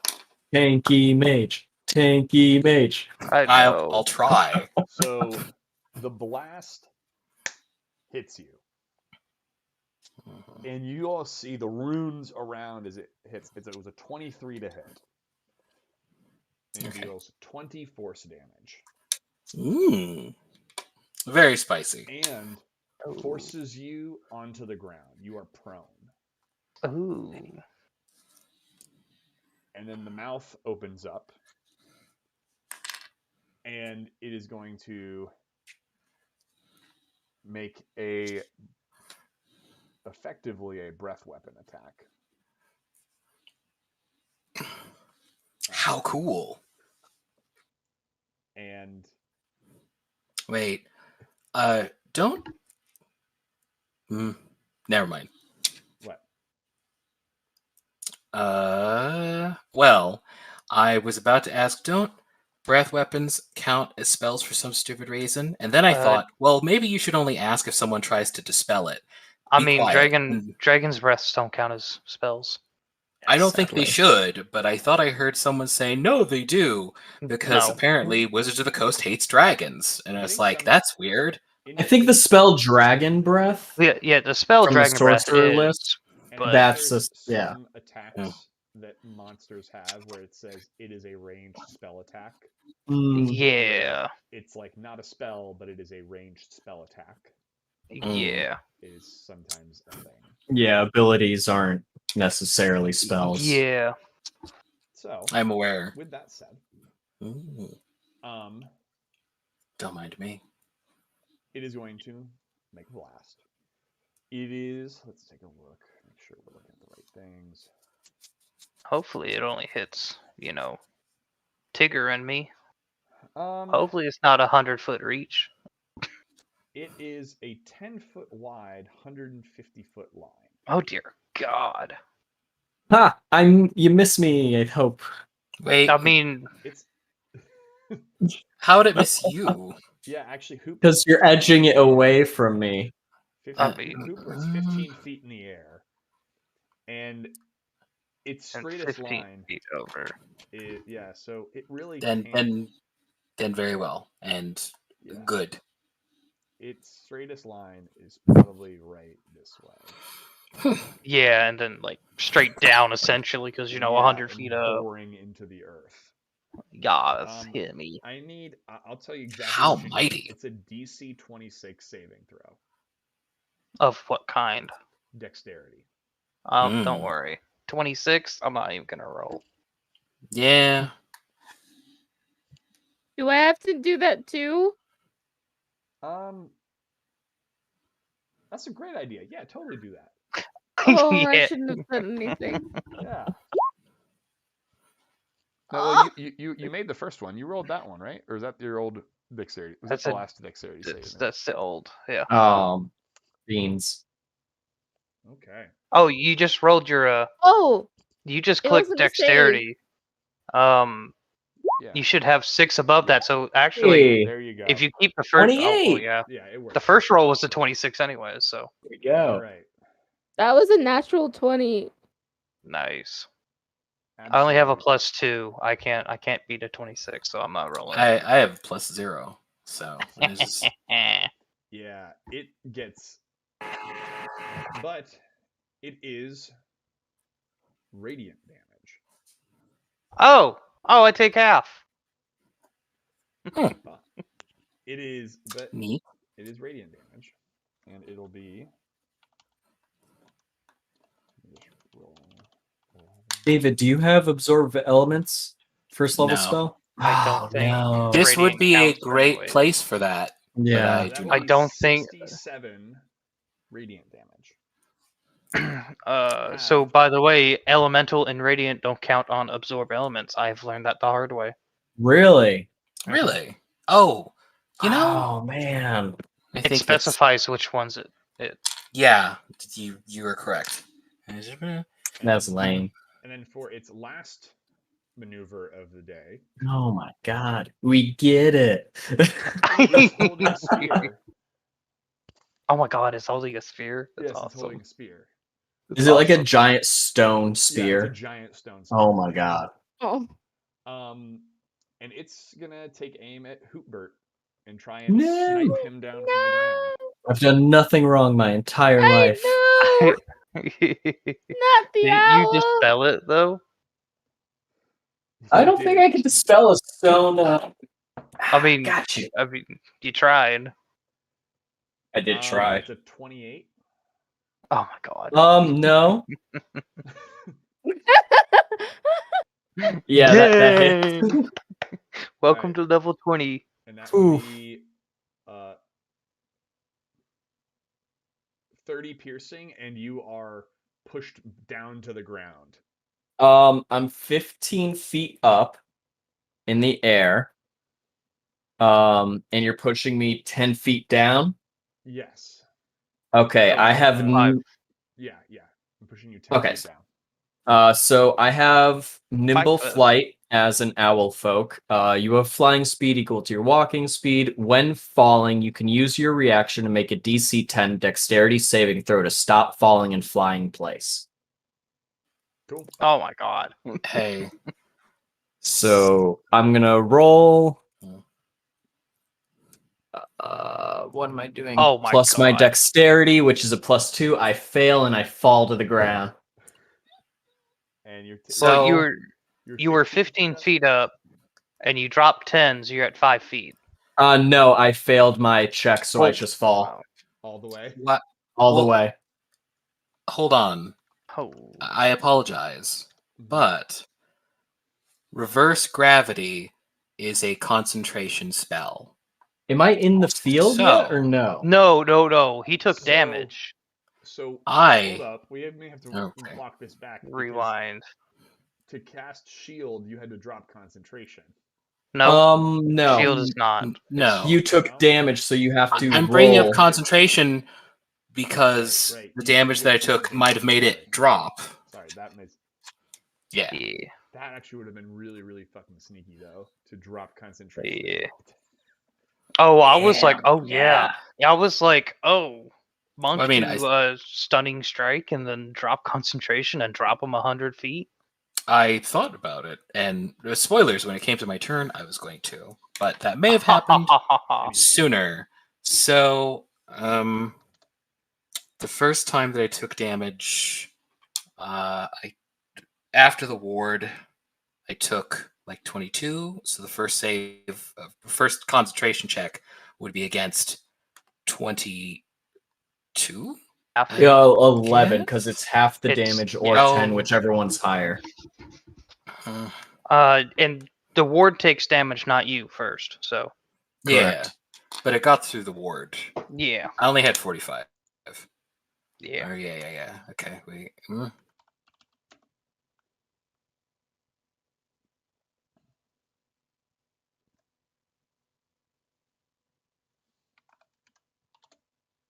Cool.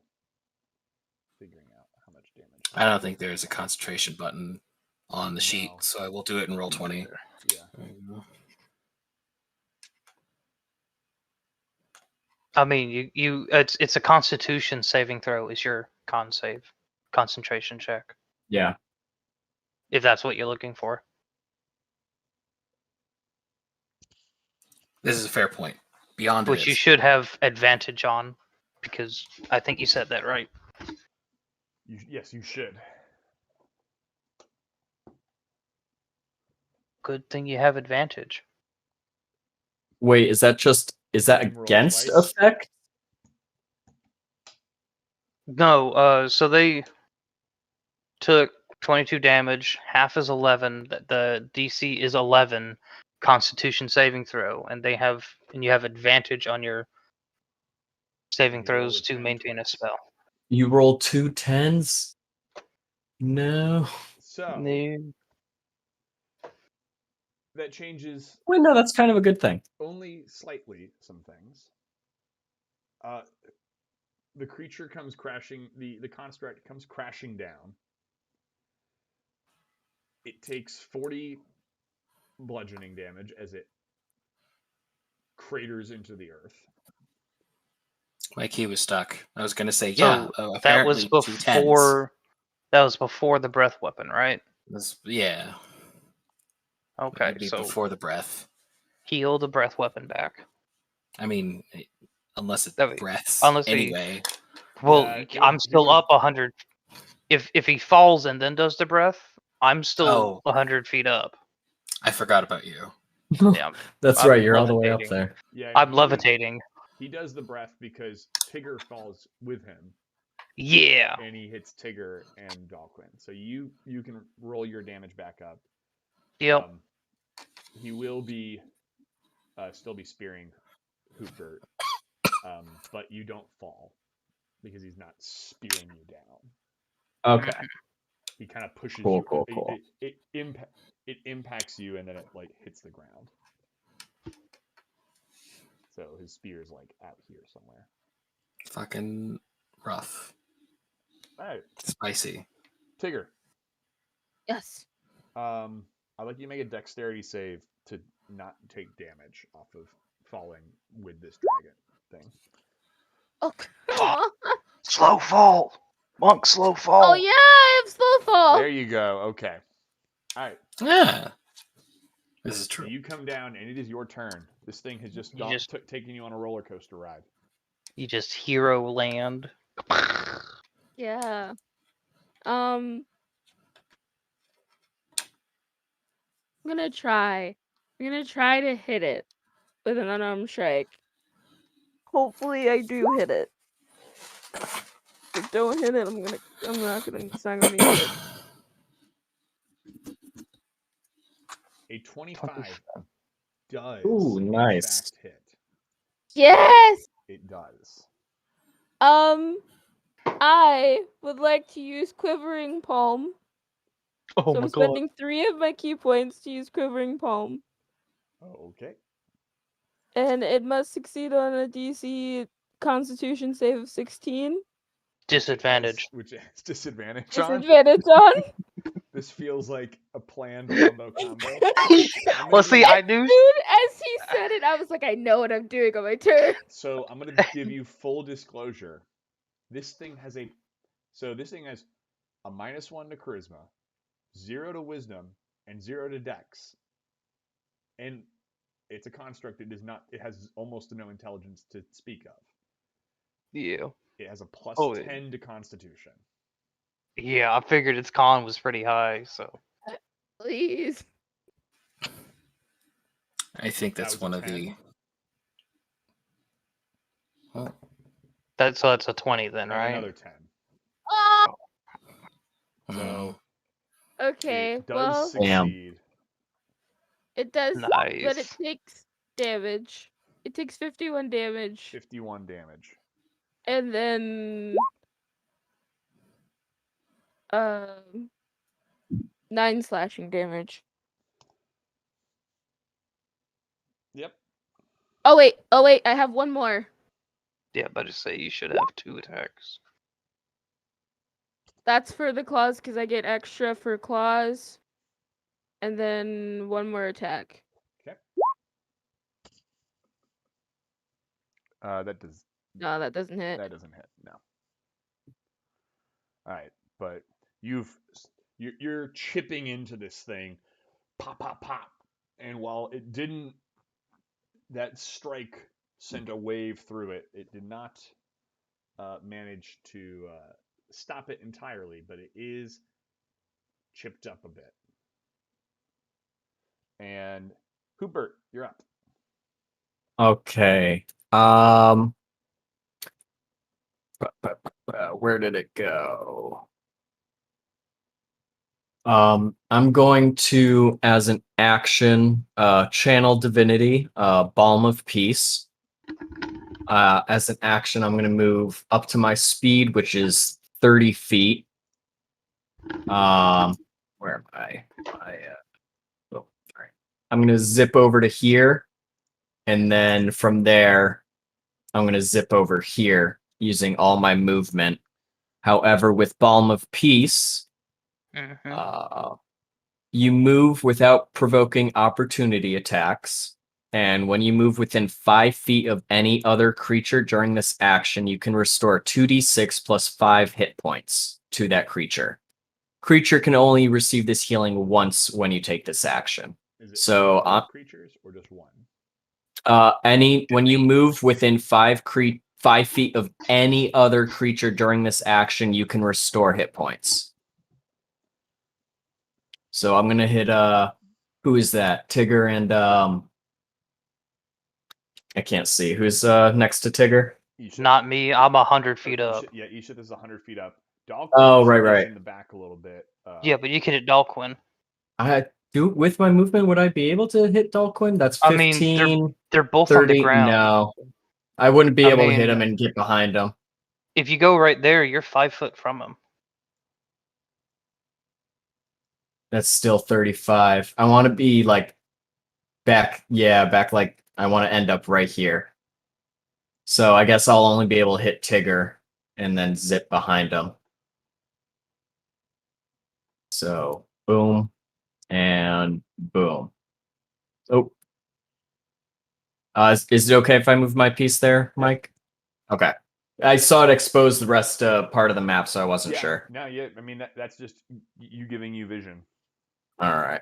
Yeah, and only you then can see what you see. Tigger, you receive.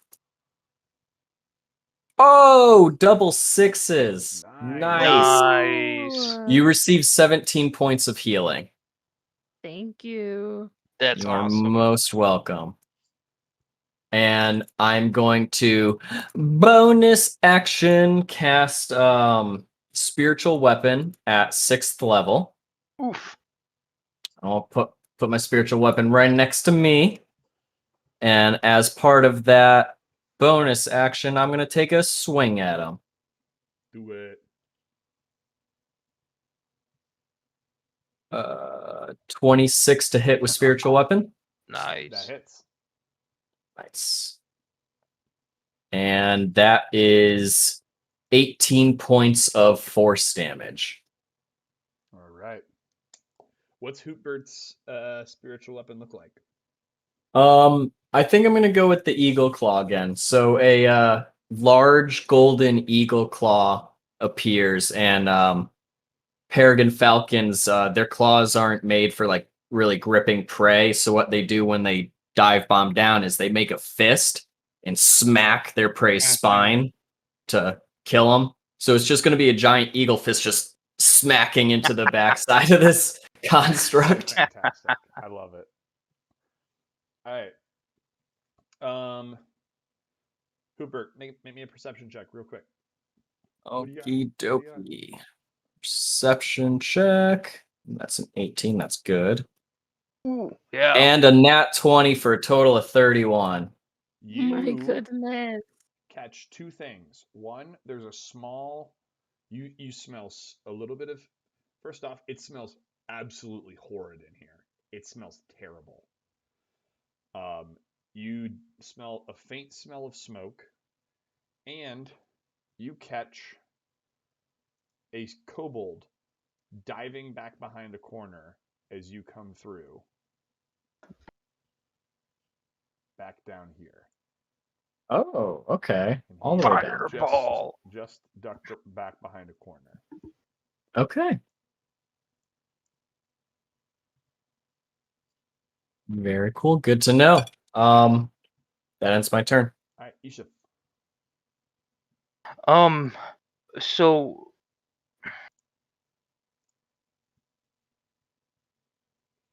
I'm going to, because I want to do things, I will levitate 20 feet down, Mm-hmm. because that's what levitate lets me do. So I'm at 80 now, and as an action, I'll cast Eldritch Blast with my sword as my focus. Cool. And at the level I shoot 4 beams. All right, roll Oh, wow. them. Okay, apparently I'm not allowed to hit stuff. That one hits. That one doesn't. That one doesn't. That Neither one does doesn't. that one. Oh well. One hits, but that's good. But one of them definitely hits. For 4 damage. And it does all 4 of that 4 damage. Did Good y'all 4 of that job. 4 damage? Y'all are so proud of me. Well, Yeah. GM, if it's a construct, doesn't it take double force damage? It also Me, doesn't it? takes from Hex 6 necrotic damage. Yes, it Nice. Because Hex is I forgot you put hex on it. Yeah.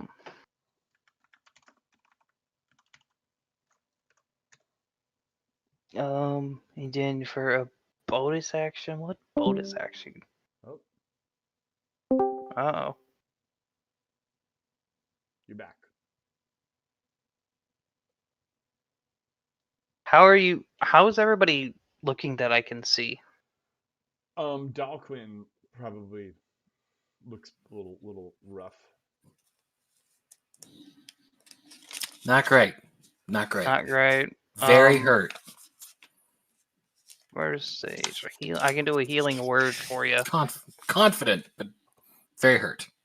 So you get a 5th level healing word. That's all that matters, bro. Oh wait, no, you don't. I'm sorry. It has a range of 60 feet. Oh, And you're What is how high are you in the air right now? 80. what is 80 feet if not 60 feet prevailing? If not 60 plus 2. I'm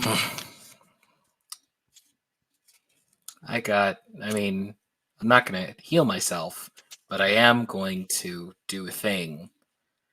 Your fists are magical weapons, right? I'm gonna do 2 things. Tigger? my fist. Yes. Because you're yes. Yeah. okay. Good. Just checking. For no. Uh, I have at least one more trick up my sleeve that is not just running away or something. So if I gotta hang for a little bit, I can. And worst case scenario, I've got a very, very angry barbarian fighter that I could always go to.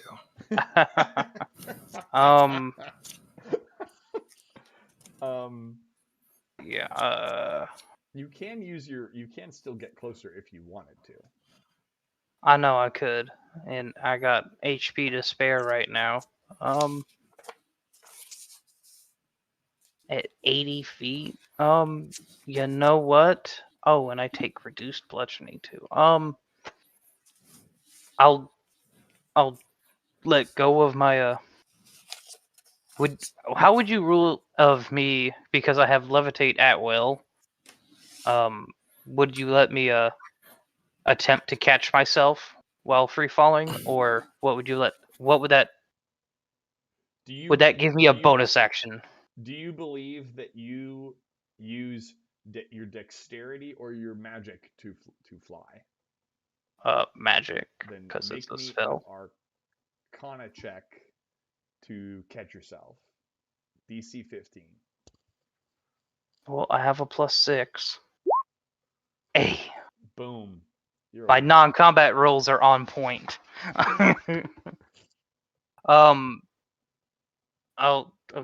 I just have to. I'll be within melee range is what I'm kind of looking at. Of the big guy. Yeah. Because then I can still use a bonus action to do a 5th level healing word. And you're dropping straight in front of him, though. Oh yeah. Down. Like Yeah. potentially opportunity attack range. Does he get an opportunity when I enter his range? If so, that's awesome. Aerial from above. I mean, it's sort of head on. I'll say you're good. Okay. I was just curious, because that's an awesome ability then. It would be. Any rate, so it's like after the first 20, while I'm still falling, I want to be able to turn my head back and look at Dalquin and do a fancy little healing word with my warlock slot. Perfect. Heal 19. Oh wow, 3 1s, a 2, and a 4 for 19 points. Wow, that's ridiculous. Okay. Alrighty. Fresh with That's I will take it. Fresh with those 19 hit points. You are up, Dalquin.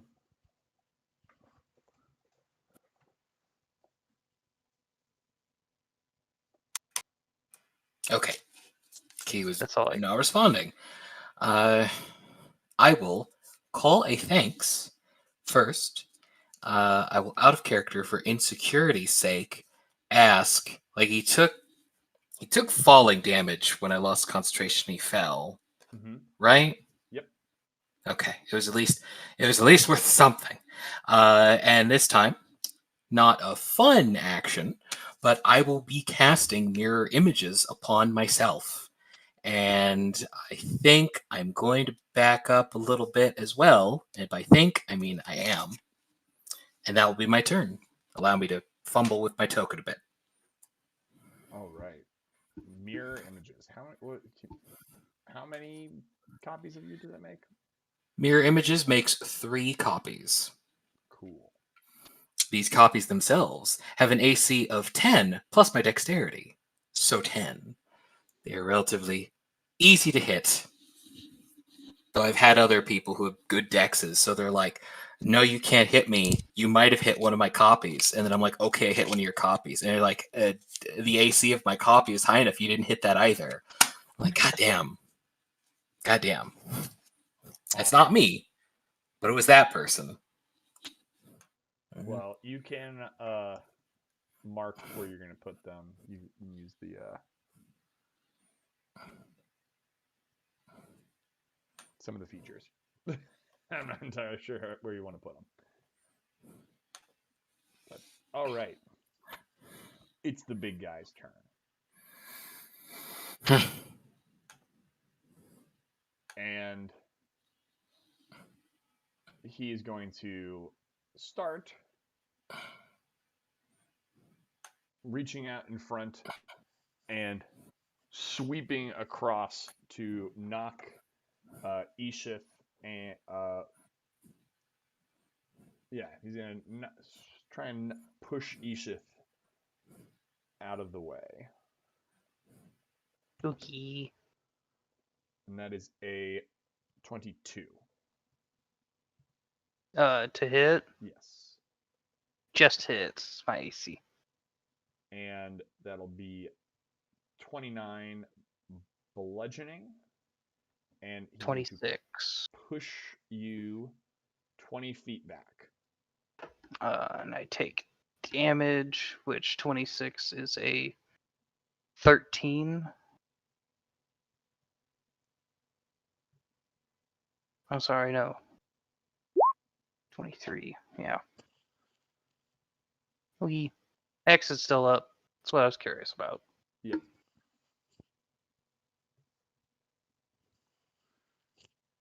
So you get moved back, and then he's going to do the same thing to Tig Ger.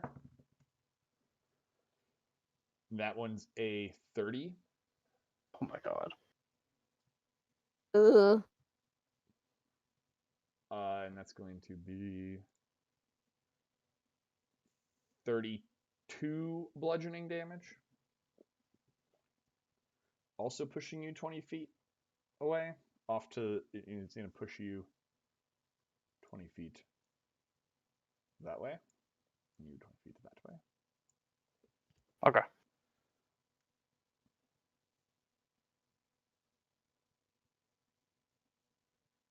And then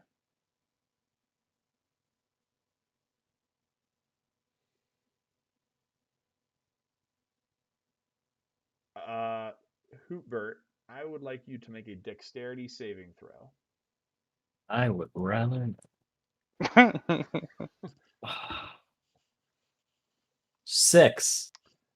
That does not succeed. And you will take 33 bludgeoning and fall prone.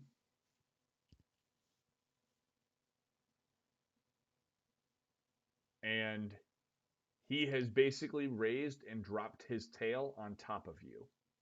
Oof. And you are restrained in this way. Damn. Okay. And that's the end of its turn. Back up to Tig Ger. Okay. I'm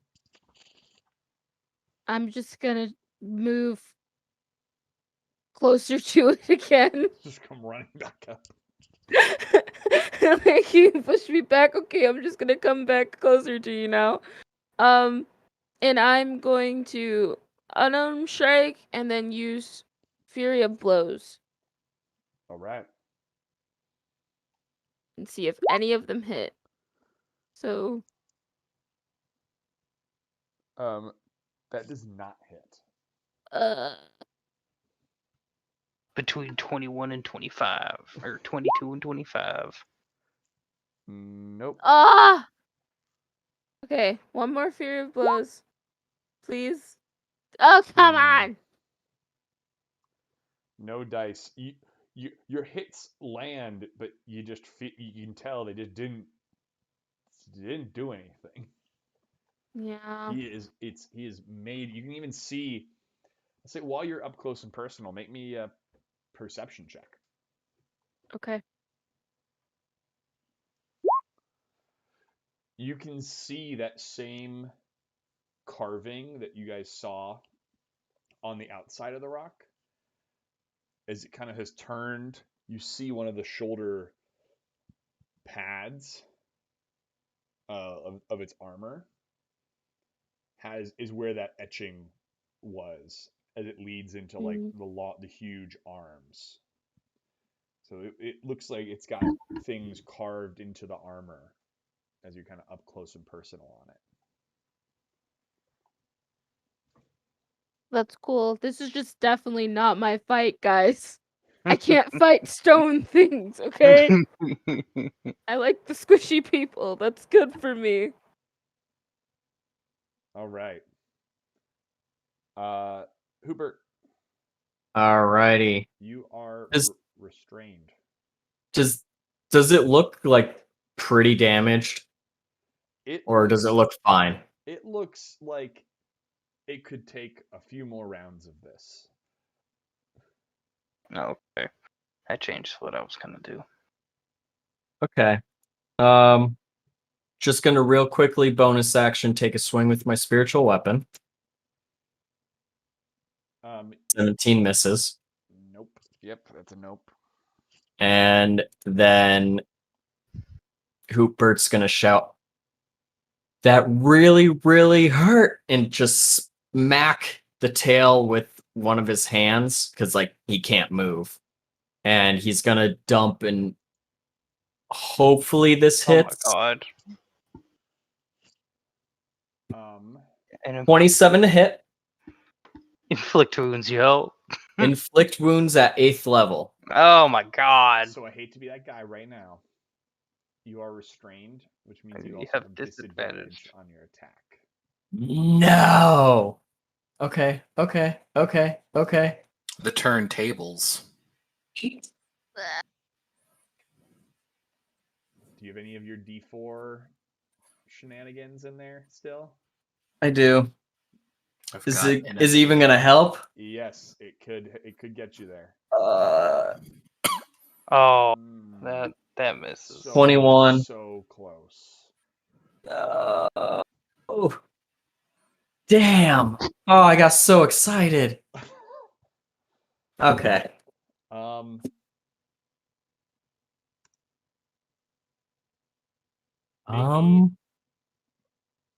god, that sucked. I'm sorry. It happens. That was So brutal. I assume we're not doing a flanking in anything, right? Because we haven't throughout this. Oh. A reasonable You know question. What? That's a fucking fair question. No, yeah, fuck that. That balances out. Roll me that damage. Okay, I tried. Alrighty, I tried. there we go. that balances you out. Yeah. Okay. Oh, I see a lot of high numbers. 70 points of necrotic damage. There we go. Oh, it's magical. Thank God. Oh, thank God it's magical. Oh, God. Oh, and it's immune to necrotic, so we'll just keep moving on. It was 70? 70 points of necrotic damage. Yeah. All right. You're seeing pieces of it start to chip now, like a lot more. That energy blasts through, and you see a large kind of like crack appear through pieces of its armor.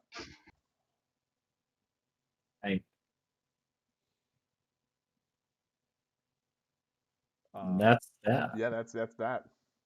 Hex only pops off when the person who cast it hits, right? Yeah, it's only for me. Okay. Yeah. Okay. All right. Eeshuth. So does that mean I get flanking? Or not? Because he's restrained. He's restrained. I'm gonna say no. Okay, I just wanted to make sure. It was worth a shot. Eeshuth, he's stuck in here with me, not the other way around. The one Get him! tall owl. Oh, right. Just feathers just flapping around. 18 inches of fury. 18 inches. Terrifying. Yeah, because he's looking pretty hurt, right? Or uncomfortable, I He's should looking say. very uncomfortable. Okay, very uncomfortable. Yeah, I'm not gonna switch weapons then. I'm gonna keep out my longsword. And take my one attack for action. You didn't miss it. Oh, I have a question. Do we all get D4 still? Yeah, I think you also get a D4, right? No.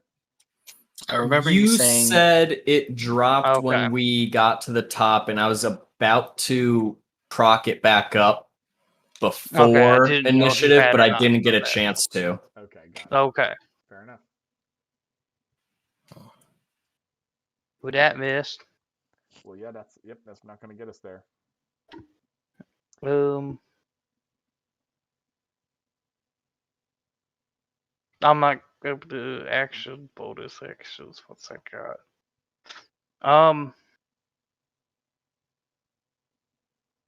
Yeah, I suppose. So I have a bonus action healing light. Do you rule that I can see myself? Sure. Okay, Sure. That's fine. As so long as it doesn't say an other creature, as long as it says no, you it see a says creature. you can heal one creature you can see within 60 feet. You got it. Yeah, I'm good with that. Okay. So I have 17 d6 that I have as a pool, and I can heal at most 5d6 at once per a bonus action. Cool. And I can see myself, so I'm going to heal myself for 5d6. However, my only because I didn't take the breath weapon attack, my familiar is still alive and within 100 feet of me, and I heal for max because chain, pact of the chain, Yep. Of course. gift of ever living one. So that means I heal for 30. Okay then. That's my bonus action. All right. Dalquin. You and your small army. indeed. I am going to produce.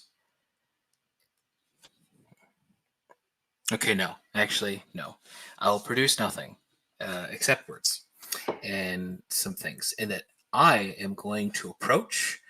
I'm going to get within 10 feet of it, if only because it crossed my mind. If I'm too far away, it will probably just breath me, and mirror images will not help me against something like that.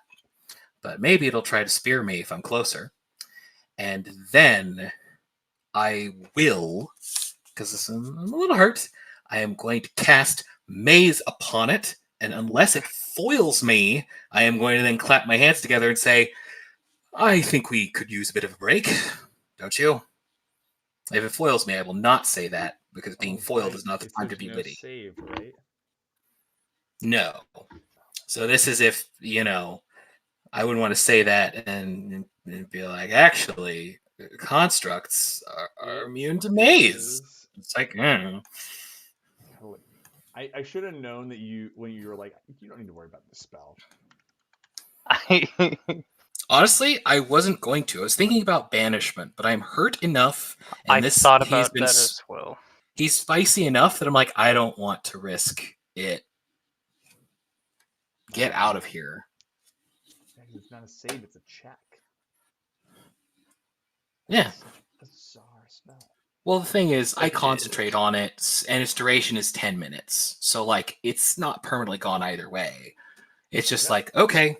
So, blip. Blip. I think we could use a bit of a break. Don't you? I agree. Just falls backwards in the snow.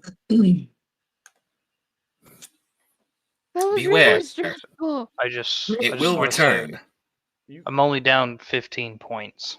I would love for you all to make me just some perception checks. Are we still in initiative? You did see a kobold earlier. Yeah. I mean, that's above table, but So we can drop out of initiative for the 10 minutes or until things happen. Could Hootbert just fly over here and see down the hallway if he sees the kobold that was there? Yeah, down here. I'm about Yeah. to say if you start moving, I'm gonna be moving as well. Yeah. Is it okay if I hop here? Yeah. All right. Um, And I'm just gonna peek down the hall here to see if I see that kobold. you do not see him. What you do Okay. see is you see a small campfire. You see, arrows and rudimentary swords, and actually they're not rudimentary. They're actually like, and you recognize they're antiques. They're Ooh, ancient. okay. Some of them appear to be relatively well cared for. Some of them not as much. But it is, as far as you can tell. I mean, there's this cave, as you kind of walk through it, is unnaturally warm from what you were. You went pretty high up, and you feel it's warm inside here. You can feel, it's almost dank a little bit. Yeah. Okay. Just real quickly, I'm gonna channel divinity again and heal everyone for.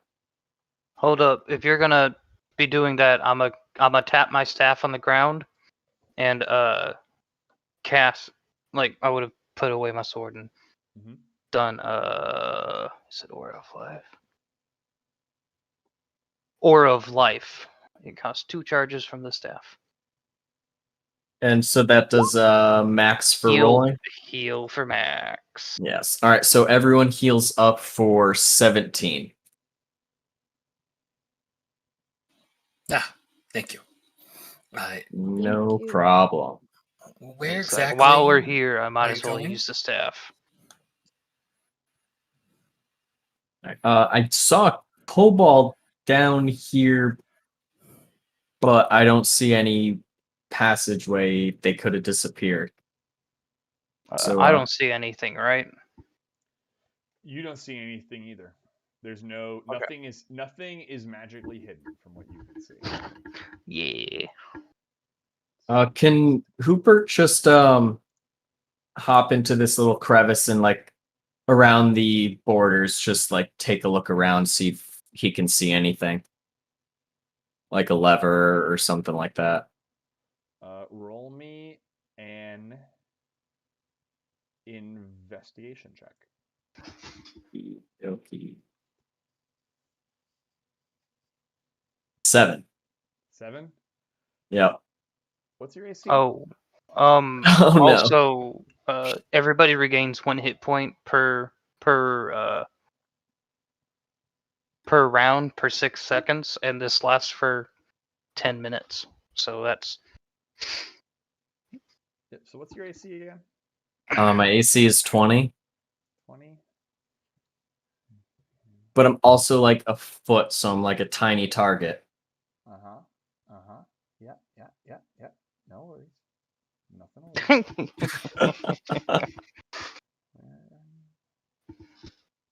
Not over here. Yeah. Oh, there it is.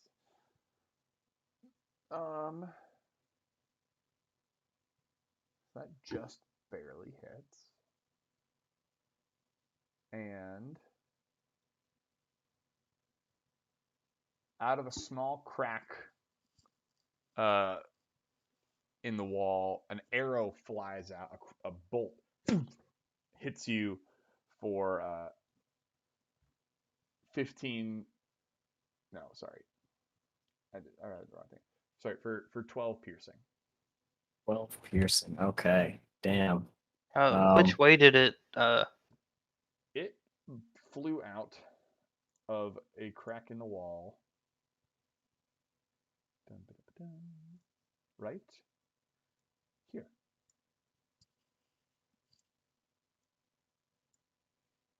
Are you in the right layer?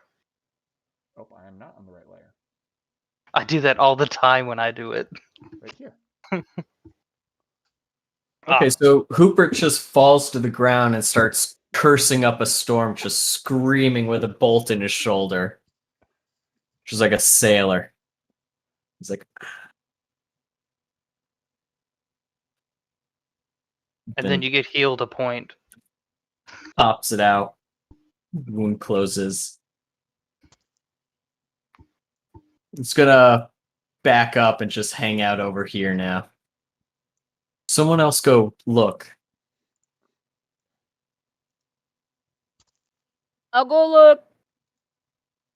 Yeah, Hootbert's like right behind Tig Ger's calf, just pushing. I will also look to Tig Ger. I take a roll me an investigation check. As you walk by, I want to do guidance. Oh, actually, yeah, I'll dap Tig Ger up for guidance as well. So It's 2d4. same spell doesn't stack. Oh, damn. Yeah. Bless I'll do my bond thing. So 2d4. All right, 17 plus stuff. 2d4. Plus 2d4. They're both ones, and it was a 2. Oh my god. All right, so 19. That's bad. 19. With a 19, you see. You kind of look into the crack and you see there was something was inside the wall. It looks like. You can't tell how big it was, but you can see that there was a space back there that something could have been in. So this might not have just been like a trap or a trigger. It could have been an actual thing. I'm gonna just say, hey, Thing walking hey, through the walls. bros. Yeah. There's someone moving in the walls. You mean someone shot me? Yeah, I think so. Someone No, shot you. screw this. And I'm just gonna launch a first level guiding bolt from where the right at the wall where the dart came out of. By the way, do we have a counter on when that spell's going to end? I'd say. I'm afraid so. I'd say you guys are about halfway through. It's been like 5 Okay. minutes. So, It shouldn't be more than 5 minutes now before it returns. so I also have a question. So how many of those 6-second turns would pass that everyone would be healing points? 5 minutes times, or it's like 4 minutes times 4 minutes. so 4 times 6. 240 points. 120. No, I mean it's 1 point per 6 seconds. Oh, So then the other way around. The other way that math We works. got 126 points. oh. max. Yeah. Mm. Thank you. How many times can you do that? I can do that 2 more times, and then I'm out of. It's a charge on the staff. Oh, it's on the staff. Wow. Yeah. The staff man does things. Yeah, it does. Banishment is 1 charge. Oh, that's Neat. awesome. Yeah, it does. It has a lot of really awesome items. Cool. So would 4 minutes be 40 then? Hit points? Well, it's 4. That's a fair point. Wait a It'll minute. be I think I did that wrong. Yeah, it's 6 seconds. So 4 minutes times. What's that? 10. So yeah, 40. 30, yeah, 40. it's 40. So everyone heals 40 points, not 40 points, not 100. 126. Let me fix that. Yeah, 40 points. All right. Still, But yeah, it looks like there's No, very cool. It looks like there's deep cracks in the walls, but otherwise, Is arcane icon? It is. Never mind. So I'm not gonna do that. We can do that later. your blast hits the wall, echoes through the the cave. Roll me an attack roll. Right.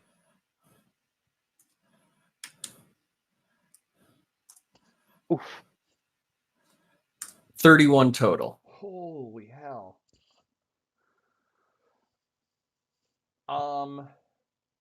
You hear, what languages does Hootbert speak? Common and Sylvan. You hear a language that you don't understand. Just start like yelling out, "Oh, fucking!" You hear this like garbled sound inside the wall.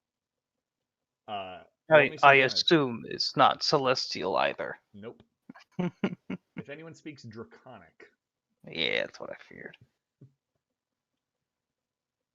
Oh, that's a lot of ones. 9 radiant damage. 9 radiant. Awesome.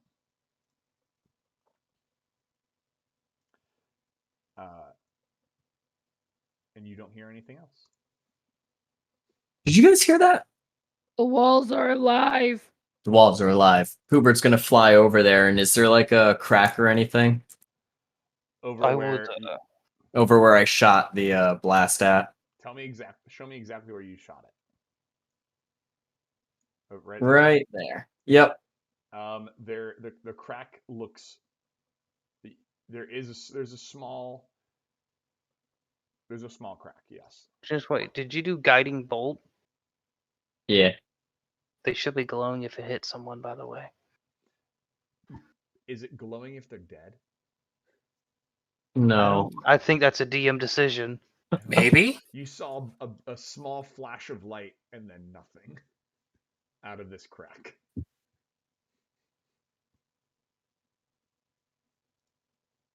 Oh. You can go roll me another investigation check if you want to take. Can I look into the crack and Yeah. see if there's like a room or something in there? Yeah, roll me investigation.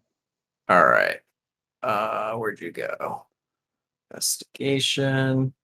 That's not great. Let me add my D4. Okay. 8. You are like hop over and put your eyes up to the crack, or one eye up to the crack, and you just see like as you pop up with one eye, you just see one like bloodshot yellow eye staring unblinking at you. Ah! I yell at it as I stare at it. Just Doesn't do it. nothing. No. Oh, guys, there's someone on the other side of this wall, and I go back to it and I cast Misty Step. Eeshuth is getting antsy with the time on the spell. Yeah, we're probably like 60 seconds from. Yeah. Yeah, probably about this point. They'll be how far is this? 60 feet. I'm within 60 feet of that spot. I want to hold my action to cast Flame Strike. Okay. I'm thinking. I'm worried about what Hootbert is up to, but I am also worried about that thing. So I think I will do the same, but with Disintegrate. Ooh. So technically, table talk. Misty Step, where it's hard for you to see anything else other than like the body of this creature in the wall. Oh, so he's like blocking all of it. I can't see like a tiny little square past him or anything like that.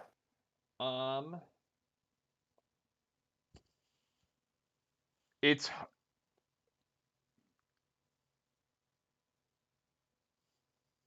sure.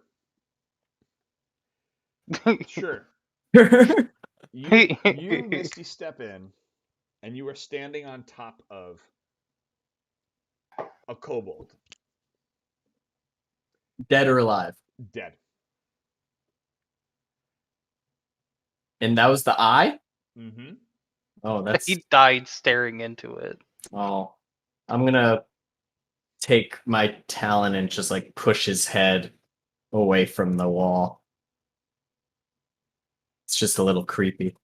Mm-hmm. What else are you gonna do while you are inside the wall?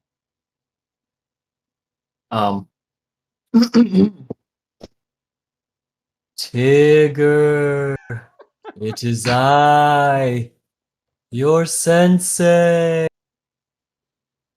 You have been bad. You didn't feed your students, and now I haunt you. Tigger's full on believing this. He's like, oh, I'm sorry, Sensei. And just starts bowing. Feed your students, and I'll leave you alone. Okay.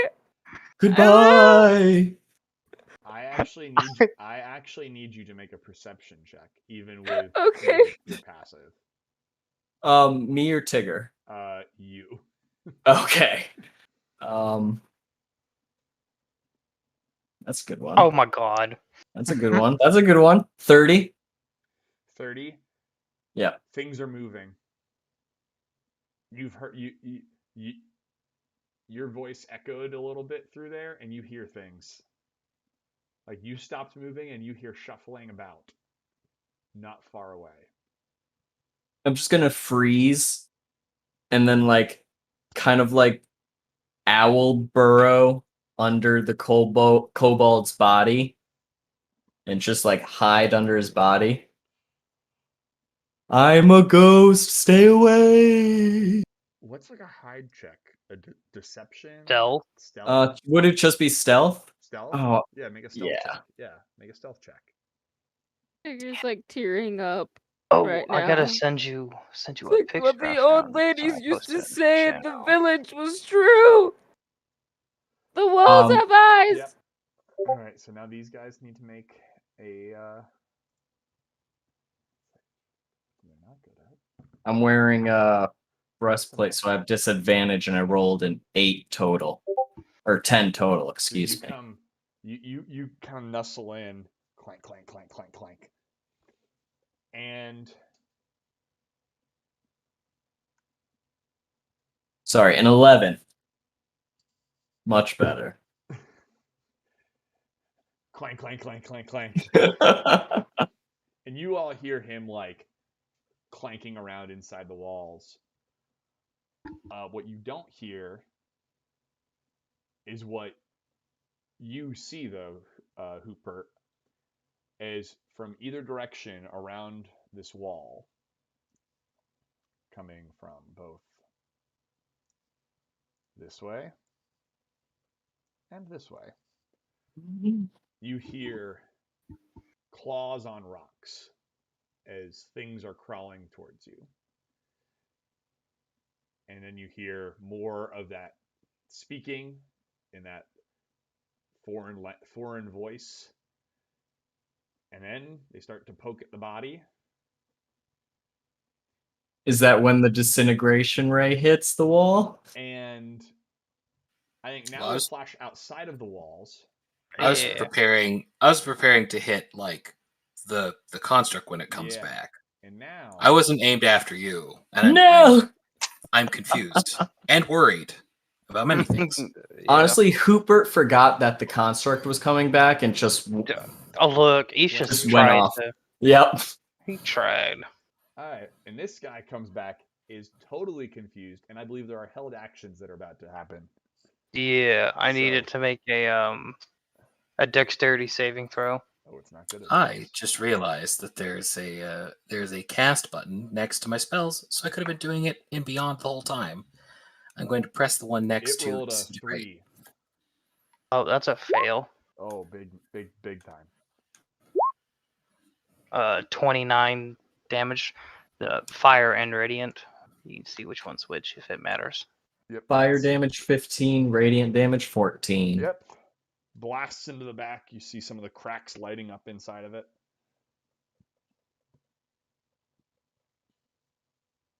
And It's a 10-foot radius, 40-foot high cylinder. It goes, Bam. yep. followed up by disintegration. All right, let's see this. I hit the button, Oh, but huh. it didn't do it Yeah, in you the... need to have the roll the beyond 20 on. You know, that would make sense. Very well. That's all right. And Let's see it. to D20, or to roll 20, I will go. But I will note that I will take out my book for this and gather the motes from the four corners of the opened book, and then grasp and then deploy in like streams that then meet, and then we will disintegrate. Oh, that's Now so cool. do the thing. Awesome. So Oh. it needs to make a dex save. I really like the way you flavor your spells, David. Yeah. Thanks. But to say, I'll go ahead and flavor this one because my sword's my spell casting not modifier, the Focus. focus.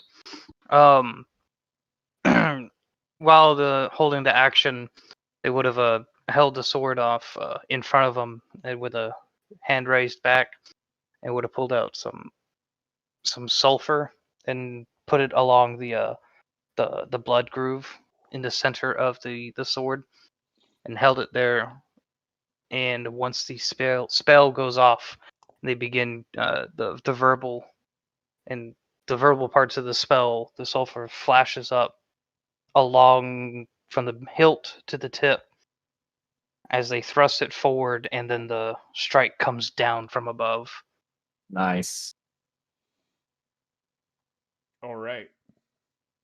for 71 damage. 71 damage. 71 damage. It- If Jeez. it fails its save, It did fail its save. It did. then good. It Good. it is in bad shape now. There's the cracks are moving throughout of it. There should be a chunk missing out of its back wherever it hit. And if it was below 100 health, it should be gone. It is. Wait, if it finishes under 100 health? I think it's if it's already under No, it was 100. not under 100. No, that's powered kill, right? that's powered kill. Oh. That's However, damn you great, do take out a giant chunk of it because of Yes. its size. You- It's like a the 10-foot. cracks riddle through the whole of this construct, and you see where'd you aim it? I aimed at maybe mid back, or maybe depending on its size, like above where its tail would be. I was definitely trying to hit like torso area. Yeah, you blast straight through, and you see daylight on the other side in this. You blast a hole the size of a VW Beetle through this thing. Yeah. And it looks like it's barely holding on and barely keeping itself together. But it is still up. And so we'll now just drop back into our initiative order, I think. Just straight from there. As the walls shake and dust falls. And Tig Ger has an existential crisis. yeah, Hootbert's still on the wall. No idea what's going on. So this thing's going to turn around.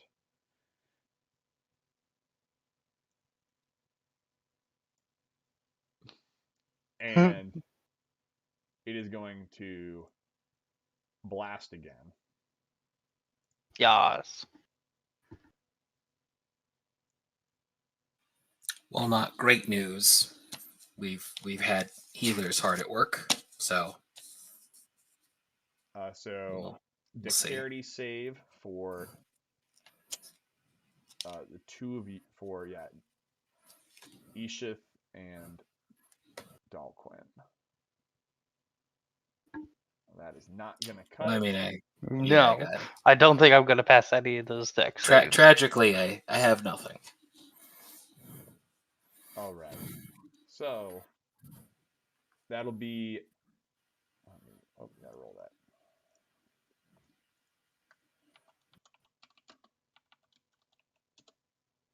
76 radiant damage.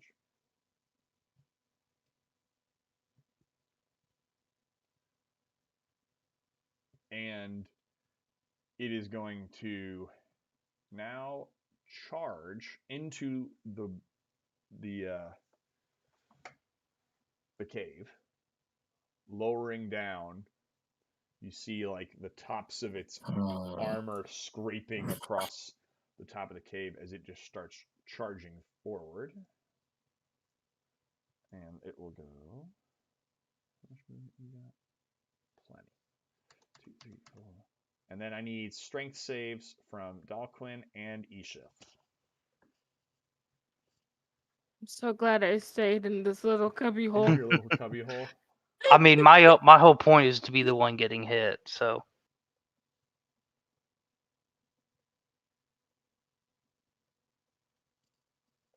That is not gonna cut it, and there's a feeling that Dalquin's probably won't cut it either. no. I mean, it depends on if I am 2d4 within range of succeeding. Because, I mean, maybe? Yeah. No. You only get one guidance. Very as well. A single thing. Then I will not fumble with anything. Yep. That's where I'm at. All right. So y'all will take a little bit of damage and then get knocked 20 feet back. I want you to know this is the first time I'm going below 200. Oh, whoop-de-doo, you got a lot of life. I'm sitting here, I'm like, I'm scared to even go close to this thing. I can't hit it. My AC is 14. Neither one didn't put it into 42 bludgeoning, 42. and then push bludgeoning, 20 feet back 30. as he continues forward. He knocks you all back to here, and then back to here. Oh, that's close. I mean, that's where he goes. This is where I go. Yep. Oh no, he's close. Oh no. And then with his last one, he will attack at Tig Ger. It's only a 26 to hit. Only. Only. And that will be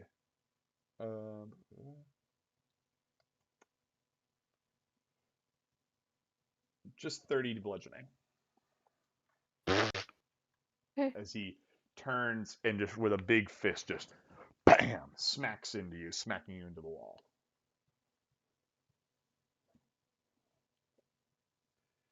And that will go for his turn, and Tig Ger, we're just gonna go straight back up to you again. Hey. You got this, Tig Ger.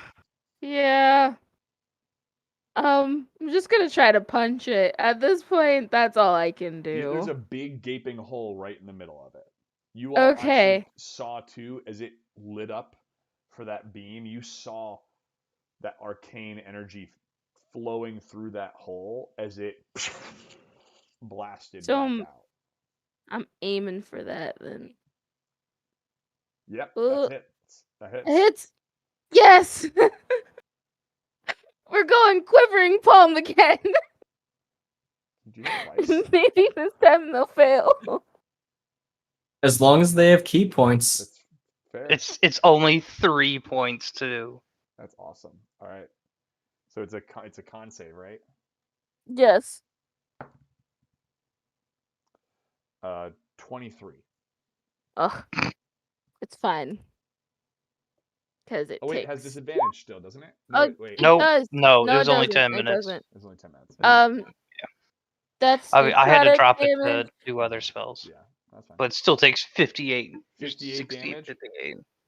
Holy hell. This thing is objectively like it's in ruins right now. It is barely standing. Like you knocked an arm clean off of it. Yay! That's that, and then I get one more. Hey. Yay! And then now I'm done. This thing is looking grim. But meanwhile, in the wall, Meanwhile, in the wall of unspeakable evil, here we go. yeah, Hootbert, there are a lot of things that are bad. And being stuck in a hole with a bunch of creatures you aren't entirely sure, but they probably seem like kobolds. It's not the best situation you've been in. So, they're clearly right there. And it seems like they know that you're there, but they have not done anything yet. What would you like to do? Going to. Well, they haven't attacked me yet. Nope. So I was confused by your presence, it would appear. okay. I was gonna action cantrip bonus action spell, but I think I'm going to hold my action and use my bonus action to cast Sanctuary on myself. Okay. Casting that. You ward a creature within range against attacks. Any creature who targets the warded creature must first make Wisdom saving throw. On a failed save, they must choose a new target or lose the attacker spell. Okay. So every time someone tries to attack me, they're going to have to make a Wisdom saving throw of 20. All right. For 1 minute. Got it. All right. And I'm just going to hold my action, see what they do. But I'm not going to say anything. All right. So they don't go until a little later. So, Eeshuth. This monstrous creature is crumbling in front of you.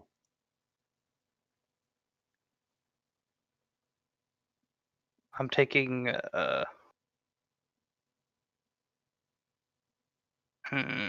actually, I will move. Do I count as flanking? Finally, with a not prone character. Yes. Not my fault. I'm 1 feet tall. No, you don't get flanking because you're in a wall. That's true. I also get tossed around like a beanie baby.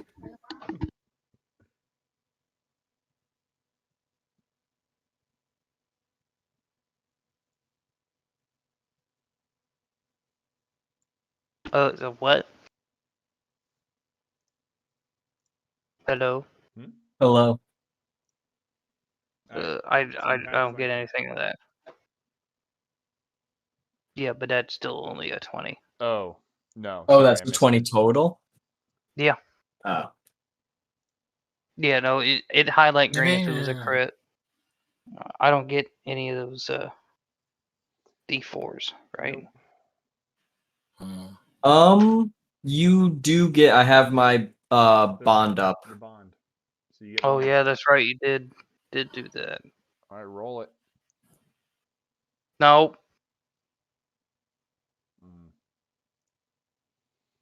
Not quite. Bonus action. What can I do with this?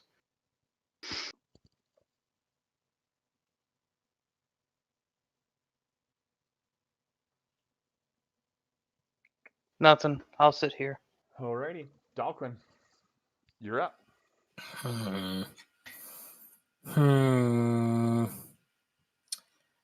I'm going. I'm going to lightning bolt it. All right.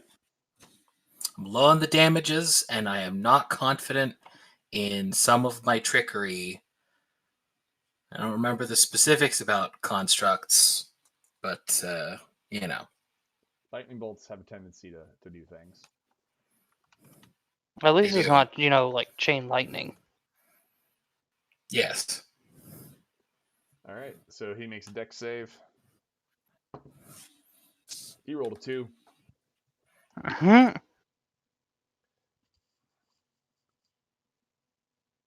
Roll me those damages.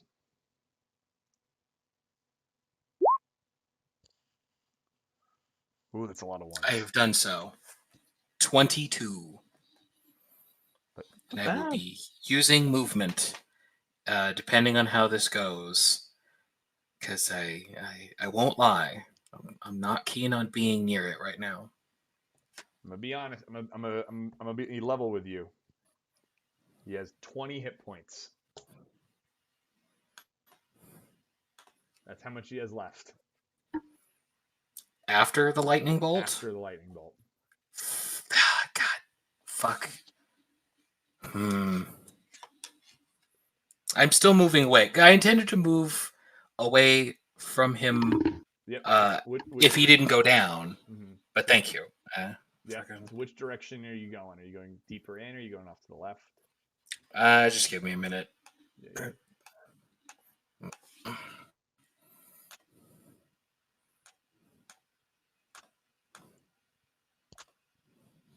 I should have been doing this spell. Okay.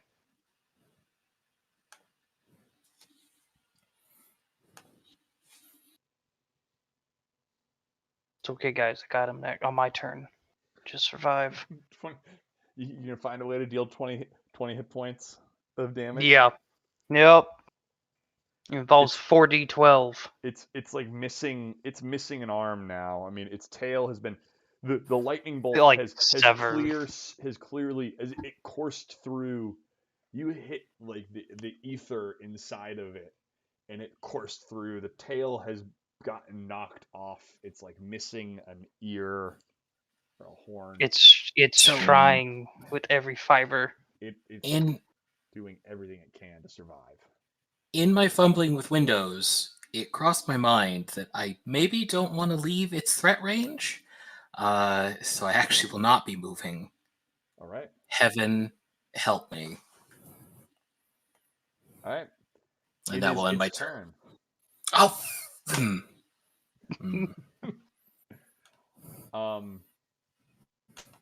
I think I might just be bad at D&D, guys. I hate for you to find out this way. You were so close to winning D&D. You were Don't so worry. close. I thought I was at least mediocre. Don't Perhaps worry. not. You won't Alright. die me. So it's going to do a couple things. It is going to first raise its one remaining foot, or fully intact foot, and try to stomp on Eeshuth. That would be a dex save. I just like saves. I'm aware. Wait, it's not attacking him? It is attacking him. It is stomping him. What's a dex save versus a 2-hit? Fucking, Yeah. yeah, so- Dex Mhm. save. That is going to be.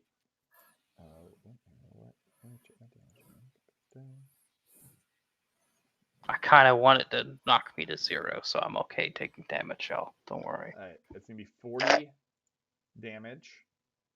And Bludgeoning? Bludgeoning. Okay. 37. And you are restrained as it Okay. holds down on you. I got this. I still got this. It's okay. It turns its head, and the eyes light up, and it blasts another arcane blast. Oh wait, no, it's not going to do that. Oh yes, it is. Do it. Hit me. I want to taunt it. Can I taunt it? Oh. It's blasting. Don't worry, it's You know, okay. it's on its last legs. It's gotta give everything it's got. Oh yeah. Its breath. It's gonna use its breath weapon on just entirely on Dalquin because it has been because he has blasted him thoroughly. The most. Oh yeah, absolutely. So that'll be another dex save that I don't think it's possible for you to make. So I feel really bad about it. But we're gonna roll damage. It's a 20. My key was stuck. You're correct. 11, I'm just gonna change to a different key in the future. 76 Okay. radiant damage. All How right. much you at? That does put me down. I had Ah. 2 health left. It's only 76. We're not risking instant death. Oh, thank God. I was gonna Unless say. someone wants to reveal that actually the rule is over half, in which case we No, aren't risking instant No, death. no. No, it's the overflow. It goes back up to max. So, silver linings. Then its last thing it's going to do, it's going to turn around and roar straight, just come crashing straight down on Tig Ger. On Okay. Eeshuth. And that is a 34 to hit. Jesus. I feel like I got the light part of that. That'll be Don't worry, there's time to get more. 40. Well, 42 bludgeoning damage. And you are prone. As it has effectively pancaked you. But it is your Nice. turn. So that But means you're only prone so you can stand up. yeah, so my action is to stand up. And then my bonus action. Well, you can It's- use your You use movement to stand up. Yeah, you use Okay. your movement. Okay. Half your Okay. movement to stand up. Mhm. Oh, that's fine. I'm not going anywhere. I'm trapped. I'm gonna action unarmed strike thing, then Fury of Blows. I'm gonna use a key point for Fury of Blows. Awesome. You can action attack and then the Flurry of Blows is your bonus action. Yeah, that's what I meant. Okay. Lay it on me. Deal a little bit of damage. It only has 20 health. I think that's Something a miss. hit. Did you give We all we all have 1d4. roll a d4 for me? Okay. Is it 1d4 or 1 for every attack? It's 4. It It's a d4 for like everything. It's incredible. Oh, Was it okay. 4? Mhm. Yeah, you hit. Yes. Nice. Definitely. You needed to not get a 1. Yeah, so it's a 22. 23. 23, my bad. Bad math. Math is hard. All right. 9 plus Plus. Oh, yes. 6. Oh my god, it's 15. And then So Fury of Blows. you get 2 attacks. Oh as yeah, an I action. get another unarmed strike. That hits. Yeah. nice. 5 damage. Oh, there it is. All right. Tell me how you tear this thing down with your bare tiger hands. I'm just gonna get up on top of its head and like where its eyes is and just start scratching its eyes with my claws. Like, die! Die, you stupid thing! As it comes crumbling down, the whole thing, you basically gouge its eyes out, and it just starts to crumble and shake, and it falls down, and you dismount, and you can hear in the walls, because you have I would like you to give me a perception check, because I know Okay. you actually can hear this. Tigger. Okay. Oh wow. You hear. Really perceptive today. You hear. Do we eat it, or is it a pet? I don't trust it. I think it was with the intruders. I say we let him go.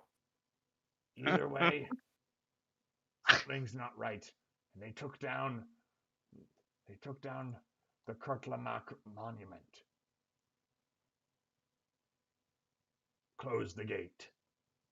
Oh no. They're closing a gate. And in that moment, you hear a sudden rumbling near the gate, and almost as if the door to the cave entryway was a mouth. It closes, and everything goes dark. And I think that's where we'll call it for tonight. Okay. Very cool. Damn. Very nice. Yeah. All Oh, right. I was absolutely about to bring you back next turn. I just like the drama that Oh, Dalquin yeah. is down. Hootbert is in a wall. You're under a pile of rubble. Yeah. No, I was Puppy hole is the best move. I was going to do a Toll of the Dead as an action, which deals to 12. Oh, the 12. 4d12 or whatever. Oh. Awesome. For 24. All right.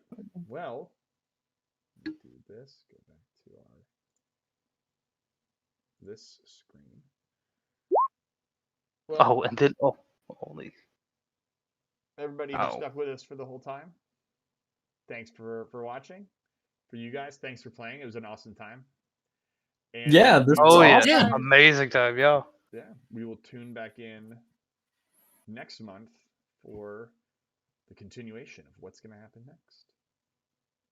And we will see you all later. Bye. Bye.